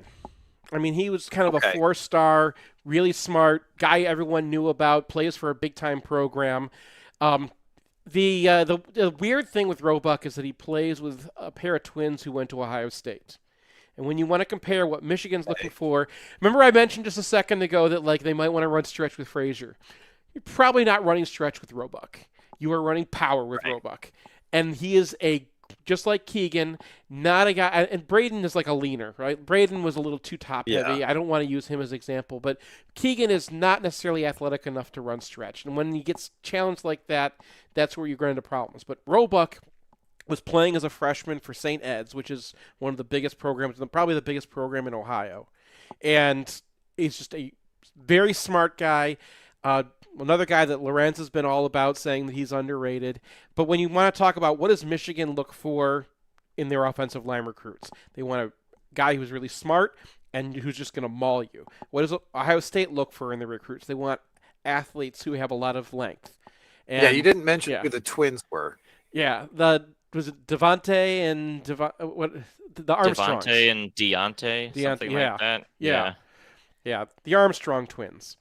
But they've been putting the Armstrong twins out at the tackles and letting Roebuck play. But Roebuck was holding them off for a long time. Like the two of those had to wait for Roebuck to get out of the way before they could play tackle. And they kind of came up late. So I mean, we'll see. But Michigan did offer the Armstrong twins, but they definitely wanted Roebuck the most. And Ohio State kind of came in too late to make it because Michigan was really focusing on him. But he's the kind of guy that, Ohio State used to when they were running Dave, when, they had that Tressel program going and they always had a good big offensive line. Roebuck is exactly the kind of player they used to have. Luke Hamilton is the other Ohio State commit, more of an interior guy at 6'5". He went to Avon. Who's the quarterback we got out of Avon? I just see the uniforms and I'm like, oh yeah, there was that 3-star cornerback who we had to play who wasn't great. Gosh. No, I know who you're talking about. It's gonna bother me. You talk and I'll figure it out. No, it's this is the point on the program where we talk about people who played football for Michigan before Alex could use a spoon. He still knows them all. I know. So Hamilton is a 4-star guy, both on the composite and to 24/7. Number 16 interior offensive lineman to 24/7. So this was the guy I was going to compare to Keegan. Yeah. I mean, I think he's more just a plain mauler. He is just a guy who, Keegan looked like a tackle, and then they moved him inside. He was as a recruit, he was a tackle. Yeah. And everybody expected that he would play at tackle because he was just outside the top 100, if I recall correctly. And Michigan, I think took a couple looks at him and you're a guard. And I feel like that's what Luke Hamilton is. He is a guard. Yeah, no, and that happened in the middle of the cycle where they took him. I think he committed really early, like in December. He did. Yeah, November 22. And since then, so the knock on him then is that he had a lot of punch. And this is something we saw at a basketball game a few weeks after he committed, where he was, sitting down and he's a just big dude. I don't know what the official sizes are, but whatever they are, gotta be ridiculous. But he's since supposedly lost weight, kind of changed his body size, has been coming up to Michigan a whole lot and working out here. So he's been someone he was a very early, very Michigan wants to go to Ohio and get some guys, and he was like the face of that. He was the one bringing people to Ohio. He was carrying a sign around with the Chrysler saying like, "Hey, best players in Ohio go to Michigan." And as far as as the player himself, Keegan is fine. I think this is the one I would, Blake Barr would be the more. He's kind of a leaner when I see him play. Like he's. I think that there's some technique issues that they have to work on as well as changing the body type. All right. The final offensive lineman in the class is Jake Guarniera, who is a center. Guarniera? Yeah. Okay. Guarniera, who Michigan targeted as their center in the class from the start, despite the fact that he plays tackle, which is something that we don't like to see necessarily. It's not like it's a bad thing, but we prefer our centers to be guys who they have to play at center because no one else can get the line calls right. But his recruitment felt very familiar because there were a bunch of schools that were after him who have decided that they wanted him to play center, and Michigan just was ahead of the pack, I think, because you could go play center at Florida or you could play center at Michigan, and maybe they'll recruit over you a couple times, but it's fine. Crippen will get to play next year. And he's a guy who is a little smaller than the rest of the guys that they've recruited, listed at 6'4", so probably an inch or two shorter than that. And a guy who's not going to protect the edge, a guy who is projected to be on the interior, but has all the mental attributes you want from that position. Yeah, he's shorter than the other guys in the class, but he's taller than some of the other centers Michigan was looking at. So that was something that was talked about in his profile. The other centers were like 6', 6'1" type of guys. But Michigan wanted him. He was right near the top of their board the whole way. They won him over some of the regional recruitments coming out of Florida. It's been really big on Michigan the whole way. He's been continuing to recruit other guys in Florida. There was really no wavering with him, so that's good. Just seems like a promising player. Not ranked super high because a guy destined for center generally isn't, but trust Michigan's eval on this one. Yeah, it wasn't just Michigan's eval.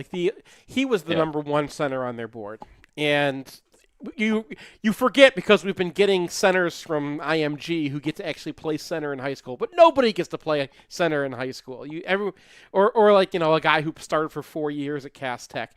Normally that's not how it goes. Normally you play tackle because that's where you need a great offensive lineman in high school. But Michigan knows what they're looking for. Guarniera is what they were looking for. He was their number one prospect at center. He was the number one prospect for a lot of other schools at center.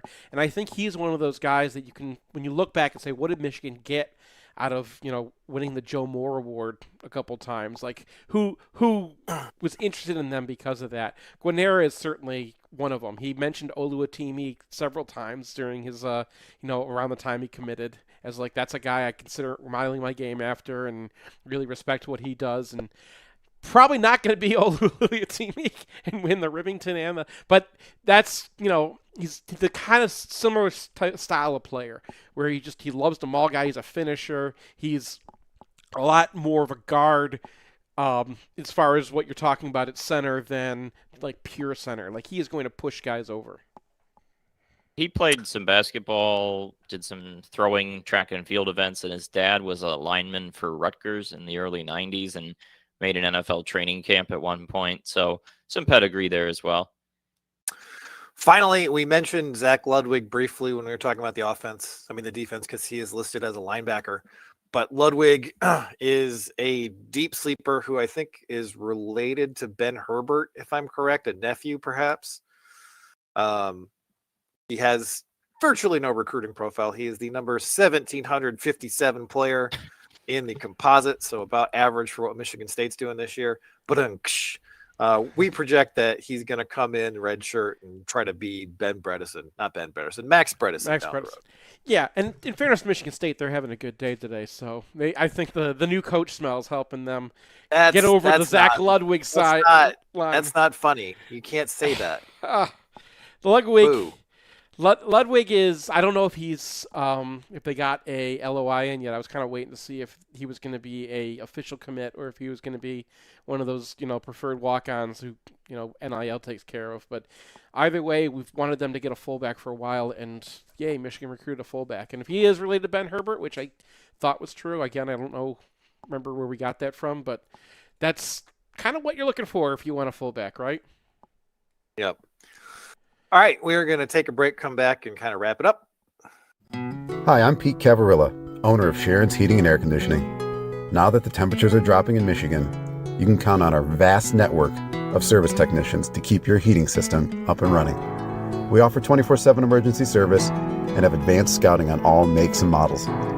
So if you find yourself without heat or hot water, or want a free estimate on a new system, call or text us at 734-238-3698 or book an appointment at sharonsheating.com. Passion for e-commerce, sell stuff online, security, performance, conversion, beautiful user experiences, belle experience utilisateur, monthly marketing, PPC, SEO. Make your user a customer. Conversion. Eau de Parfum for online retailers. Love your website. Let Human Element show you how. Available at human-element.com and fine department stores, not fine department stores. Maize and Blue Nation, it's Tom Brady. I co-founded Autograph with one mission in mind: change the fan experience for the better. That's why I'm excited to announce the release of a new app that recognizes the biggest Michigan fans. The Autograph Fandom app gives you access to the best Michigan content, fan challenges, and exclusive rewards for diehard Wolverines, all for doing the things you already do, like listening to this podcast. Head over to the Apple App Store and search for Autograph Rewarding Fans and download today. I can't believe I'm doing this. If you find yourself in the penalty box, you want a Michigan man arguing your case, call criminal law attorney and former prosecutor Jonathan Paul tonight. It's 248-924-9458. Or visit his old website at michigandograd.com.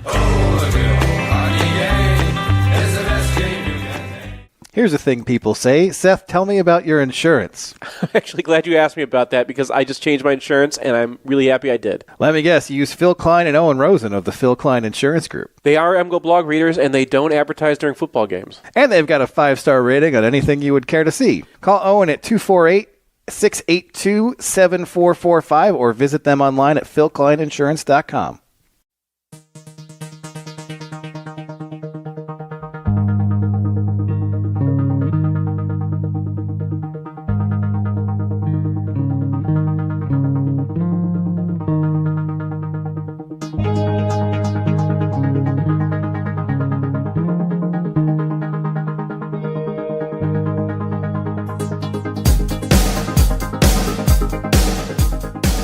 Welcome back to a special signing day edition of MGoRadio. Michigan is currently 16th in the composite, which was a little bit of a disappointment because at one point they were number one overall.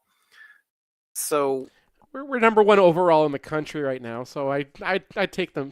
Yeah, I mean, like, some people are going to be like, but I'm like, it's fine. Yeah. Michigan loaded up on the lines, both lines, and I think that's a spot where their development has really helped out. And the way these recruitments played out, it was clear that a very good offensive line coach was getting his plan A guys. It was clear that a very good defensive line coach was getting his plan A guys, except at edge. But Michigan was able to make up for that late in the year. Tight ends always going to be a strength. Running back is a strength. The one kind of thing I would want in this class that Michigan doesn't have is just another guy at cornerback who Michigan pirated away from Ryan Walters. Yeah. Like that's the spot on the field where I feel like really high ranked guys are likely to hit. And that and wide receiver are two spots where Michigan has not been consistently getting top 250 guys. And it is a little bit concerning perhaps down the road that they won't have a difference maker. And Roman Wilson is a guy who's been very important to this team. And he mostly came to Michigan because his parents were big Michigan fans, possibly alums. I don't remember. So without those connections, I think Michigan is going to have to balance their offense a little bit more if they're going to perform better in these situations. Yeah, totally. I mean, guys want to go and play, and if there's only 2 spots on the roster to play, and then they have all these tight ends, it's the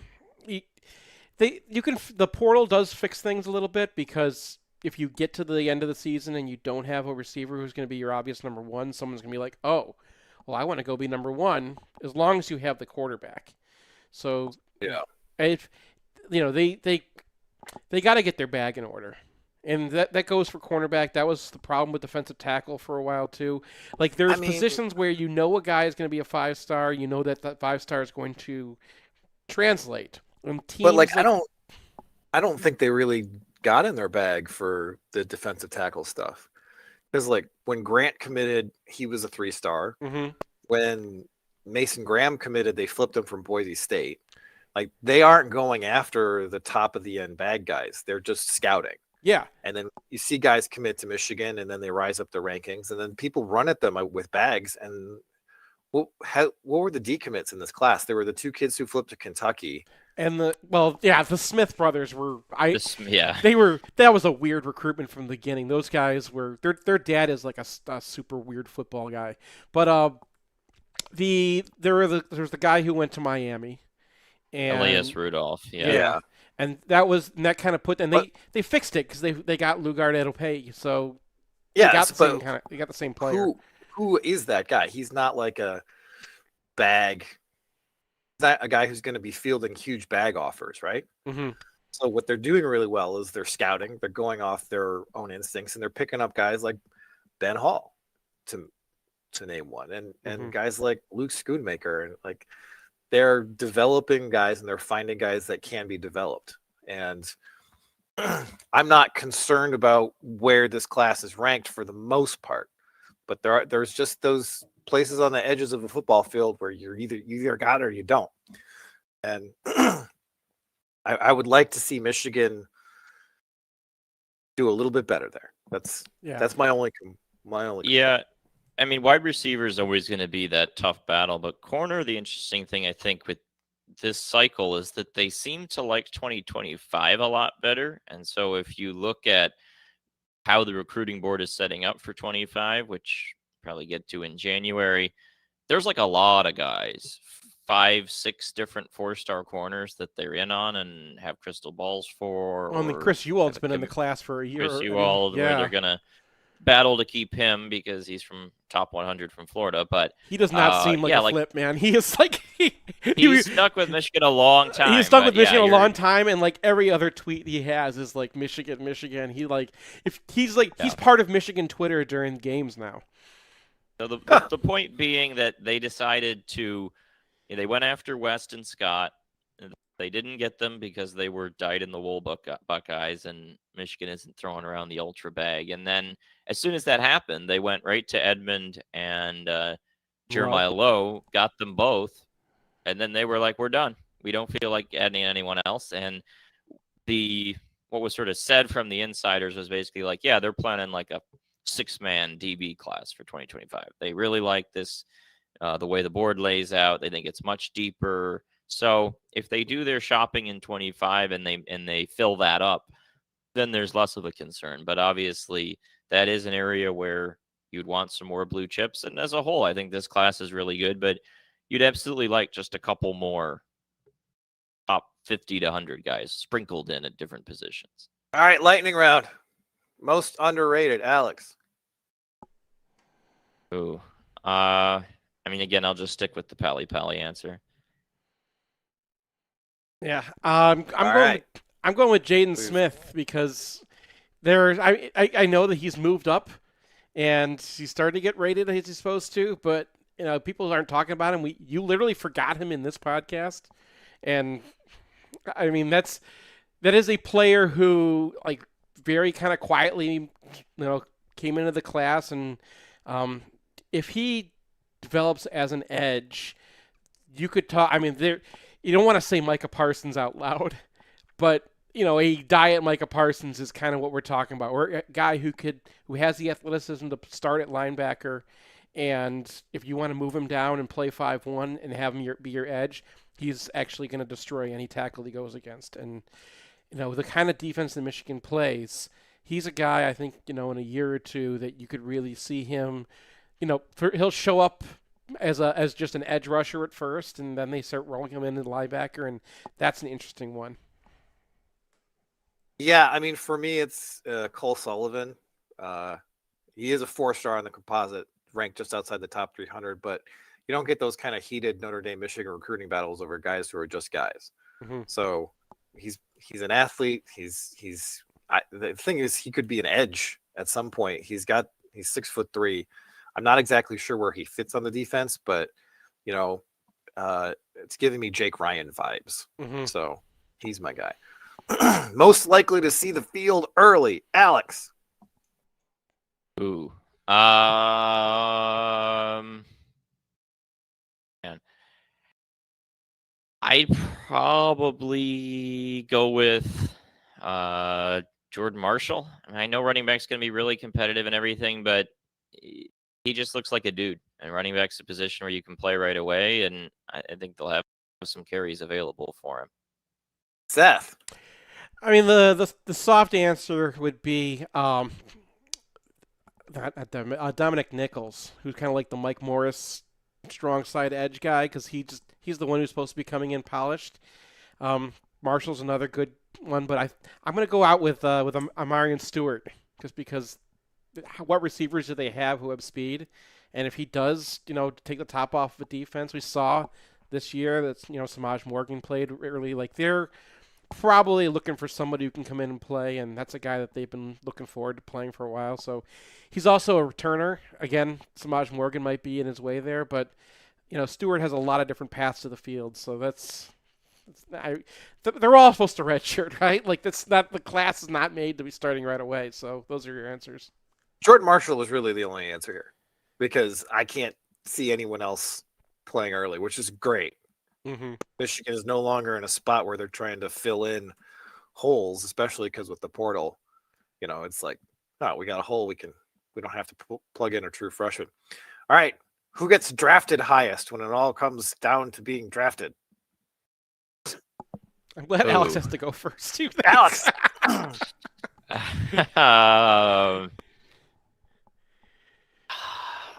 I would probably say Andrew Sprague.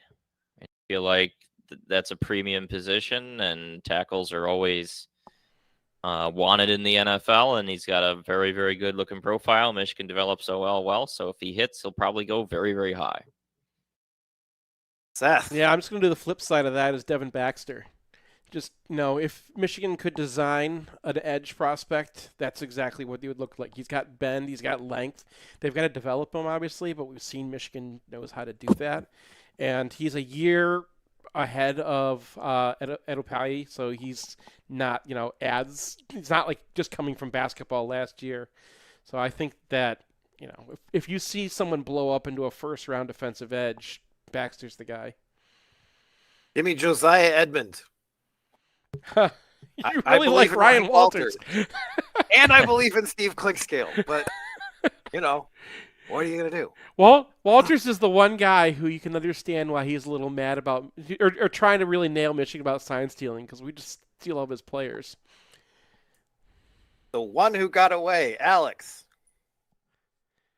Oh, guys that you're saying that we thought we were going to get and then didn't? Yeah, or just like the one guy that you wish that was a realistic prospect who you wish ended up in the class.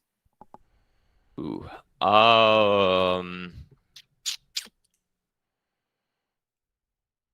Do you want me to go for while you're waiting? Yeah, there? Seth, you go first. Because I'm going to take Aaron Scott before you think of it. Yeah.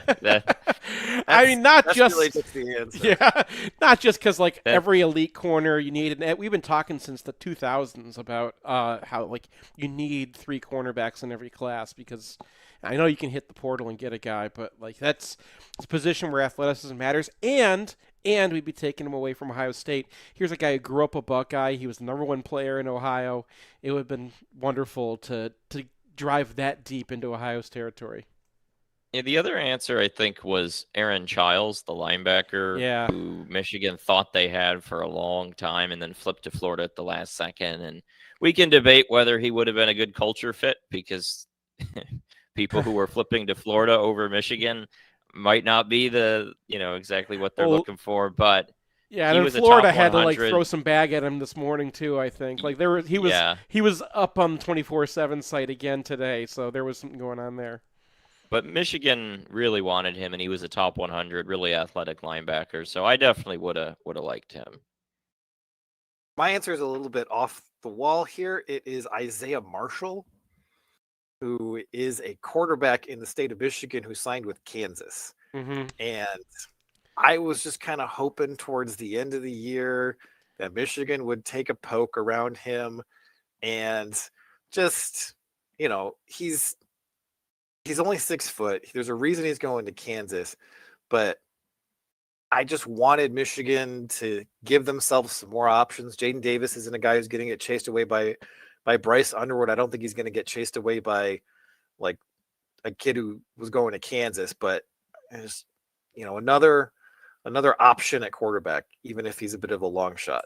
It was something that he also is a guy with positional versatility, right? Like that too. Like you might find something there with him, and whether that's at wide receiver or cornerback. Like I thought he was worth a shot, but Michigan didn't really sneak around. The guys we haven't mentioned who probably should are like some of the safeties that they were after. I know they Boot Carter would have been nice. Well, Boot Carter was the nickel. Yeah, he's a dude. But like Tennessee was, I mean, he's a Tennessee guy, and Michigan was trying to steal one there. They were really in on some of like the 5-star safeties, like Zaquan Patterson ends up signing with Miami, and KJ Bolden, who ended up being like an end of the day bag story that I think he signed with FSU in the end. But like Michigan was in on those guys early, and I wanted them to get in on at least one of these safeties, and there's just a whole list of guys that they offered that, they're happy with Odin. They got the one guy that they were going to get, but I think they wanted a second safety in this class, and they ran out of options. Finally, props to Mekhi Guy, the last prospect ranked on 24/7. Number 97 kid in Michigan is a 5'6" quarterback going to Wayne State. Well, I love that. That's amazing. Anyway, all right, we're going to wrap this class up and start looking towards the portal. Michigan got Jyshawn Barham, the Maryland linebacker transfer. Alex, you've scouted him for a couple of years. Your take? Yeah, Barham was, I think, close to the top 100 in the composite in his recruiting year. I don't remember. Was he a St. Francis kid? I think he was. Yeah, he was a St. Francis kid, but I think he's from the same neighborhood as Arpaio. Like they committed at the same time. I think their families know each other. That's a connection too. Yeah. So he stayed in state at Maryland, and when I did the 2022 scouting reports on Maryland, that was a September game, a late September game. It was their first Big Ten game. So that was only 3-4 games into his true freshman season, and he was already starting at middle linebacker as a true freshman. And it was sort of like, okay, we'll see how this goes. And I remember thinking like, wow, he's actually not doing too badly for those circumstances. And Maryland had this chronic bad linebacker problem for many years. So they were like, well, we'll just throw him out there. He's athletic. See, he can't be any worse than what we have. We've had these 4 guys we don't want for years. Ruben Hippolyte. And yeah. So he just hung in there in that game. And then by the end of the season, I remember in the offseason looking at the the PFF grades, and it was sort of a situation where not just did he play well for a true freshman, he played well overall. He was a 75, something like that for a 78. true They gave him a Yeah. 78 as a true freshman. They gave him an Freshman. 83 in coverage. Yeah, so I was thinking this guy looks like a superstar in the making if he can do that as a true freshman. And when I saw him this year, seemed pretty good as well.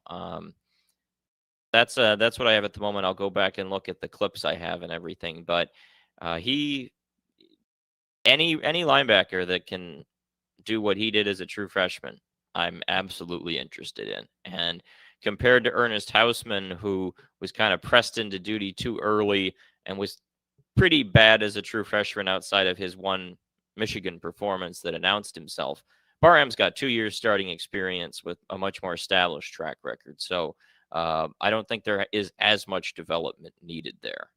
Yeah, and he had a lower PFF score this year, but they most of that was in coverage. They gave him a 45 in coverage. And as far as linebacker coverage, after grading it for a few years, I imagine that any score you come up with is probably, got a lot of wiggle room in it. It's very hard to determine, especially with linebackers, who was supposed to be in coverage, if that was really his job or someone else's. Was he supposed to switch? Was he supposed to get over? Did they just find the hole in the zone? Because they've been giving Junior Colson high grades for years, and I'm like, this is, he's covering grass. And I don't think we saw that much with Barham. I think that, he was the one who they put on Edwards. They were one of the only teams that actually did that. Most teams just put a safety on him whenever he moved out. And that, more than anything, was like, okay, that's if you have a linebacker that you trust with Donovan Edwards in man coverage, you've got a talented player. So Michigan is still looking for pieces in the portal. The two guys at wide receiver who Michigan was linked with, McCulley went back to Indiana, and Purdue transferred. Deion Burks went to forget. It doesn't matter. Yeah. He's off the board. So they're still poking around the Wake Forest transfer. Oklahoma. Sorry, Deion Burks went to Oklahoma. I forget his name, but he's also like a St. Francis guy. So they have an in there with him. And of course, the big news is that Damani Jackson hit the portal, and Michigan players were sort of tweeting stuff out earlier in the month with like eyeballs and brother stuff. Sainra Still and Will Johnson did. So I expect Michigan to be heavily involved there. They were a big competitor when he was on the market as a recruit, and he hasn't played well at USC, but there's a reason for that. And he's still got the athleticism. He can still run. So I feel like he would be a worthwhile ad, because you could turn him into something. Maybe it would take a year before he gets really good, but I don't think you can turn down that kind of athleticism at cornerback if he wants to come. And then I wouldn't be surprised if they added an offensive lineman. There's no one really on the board. Joey Slackman canceled his visit. They could pick up a defensive tackle, or they could just ride with the three guys they got and hope that Trey Pierce in his second year is a dude. Mm-hmm. And then it's like, do they even need anything else? I don't think so. Like, what are the holes on next year's team? Well, possibly quarterback, but you can't go get a starting quarterback if your quarterback might come back next year. That's not going to happen. So they really can stand pat. Like, some people were talking about taking a running back. No. No. But there's so many out there. It's like I know, like every single time he comes up, that the guy from Detroit who plays for Minnesota, everyone's like, oh, that guy would be great in Michigan. But no, we have running backs. We have plenty of them. I think we wanted a receiver, and that was been a little difficult to find. And then they are going to get that Western Kentucky nickel, Upton Stout, I think. Yeah, Upton Stout, yeah. Yeah. Who's 5'9". I mean, Sainra Still. He's Sainra Still. And, they love him at Western Kentucky. He's, a little jitterbug who plays a lot of heart, and I don't think there's anything more you need to say other than the word Sainristil to explain him. I wouldn't mind like an offensive lineman, especially a tackle, but those are hard to find in the portal. So unless you come across something particularly interesting, you don't necessarily need it. But if there was a plug-and-play option, that wouldn't turn it down. Yeah, it is notable that there was some sort of, I think it might have been on TikTok where Trente Jones spends his time, but he was doing some sort of Q&A and someone asked him if he would be back next year, and he said that he would be if Michigan wanted him back, and they're definitely going to want him back. Mm-hmm. So of the 3 guys who could stay or go, that's one who will be back. And I would expect Barnhart to be back, and I would expect Hinton to be back.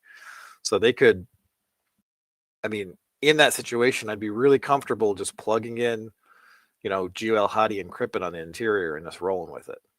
The wide receiver I was trying to come up with, his name is Jamal Banks, 6'4" kid out of St. Francis. I think he had about 60 catches last year, has excellent PFF grades, and his career contested catch rate of 66%. So if they could get him, I would be pretty happy about it. But, with Barham, and then if they do get Damani Jackson, I mean, 3 or 4 guys would be about all they need this year. Yeah. I mean, it really matters what happens with the NFL, right? Like, so are they going to lose A.J. Barner to the NFL this year? And do they need to go get a tight end after that?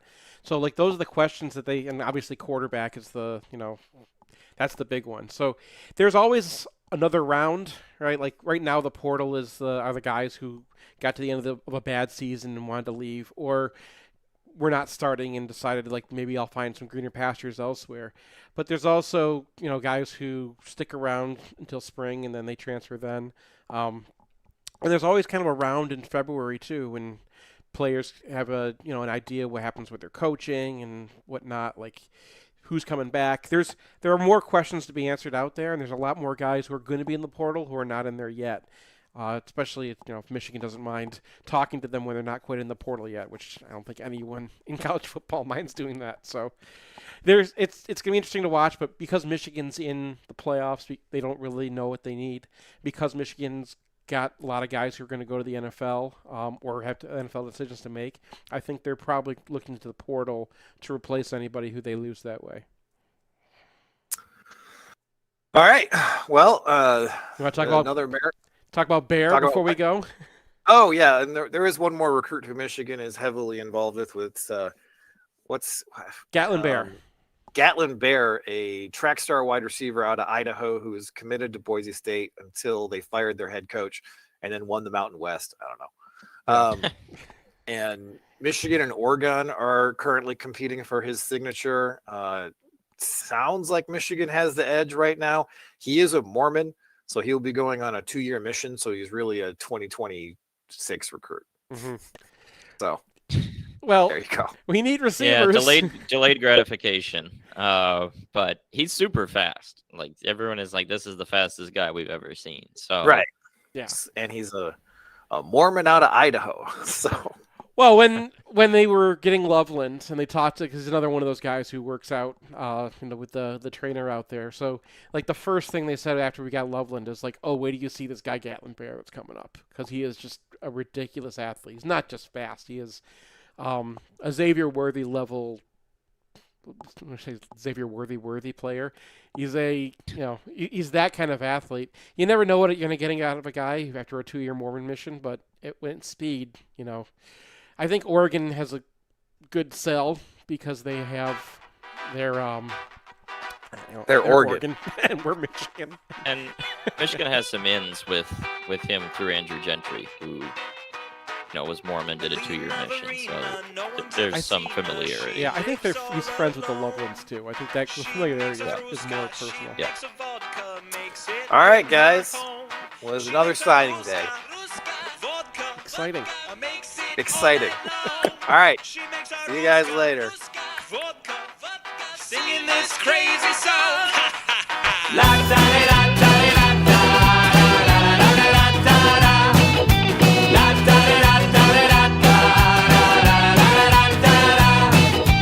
Boris is a mayor and a land surveyor with plans of his own.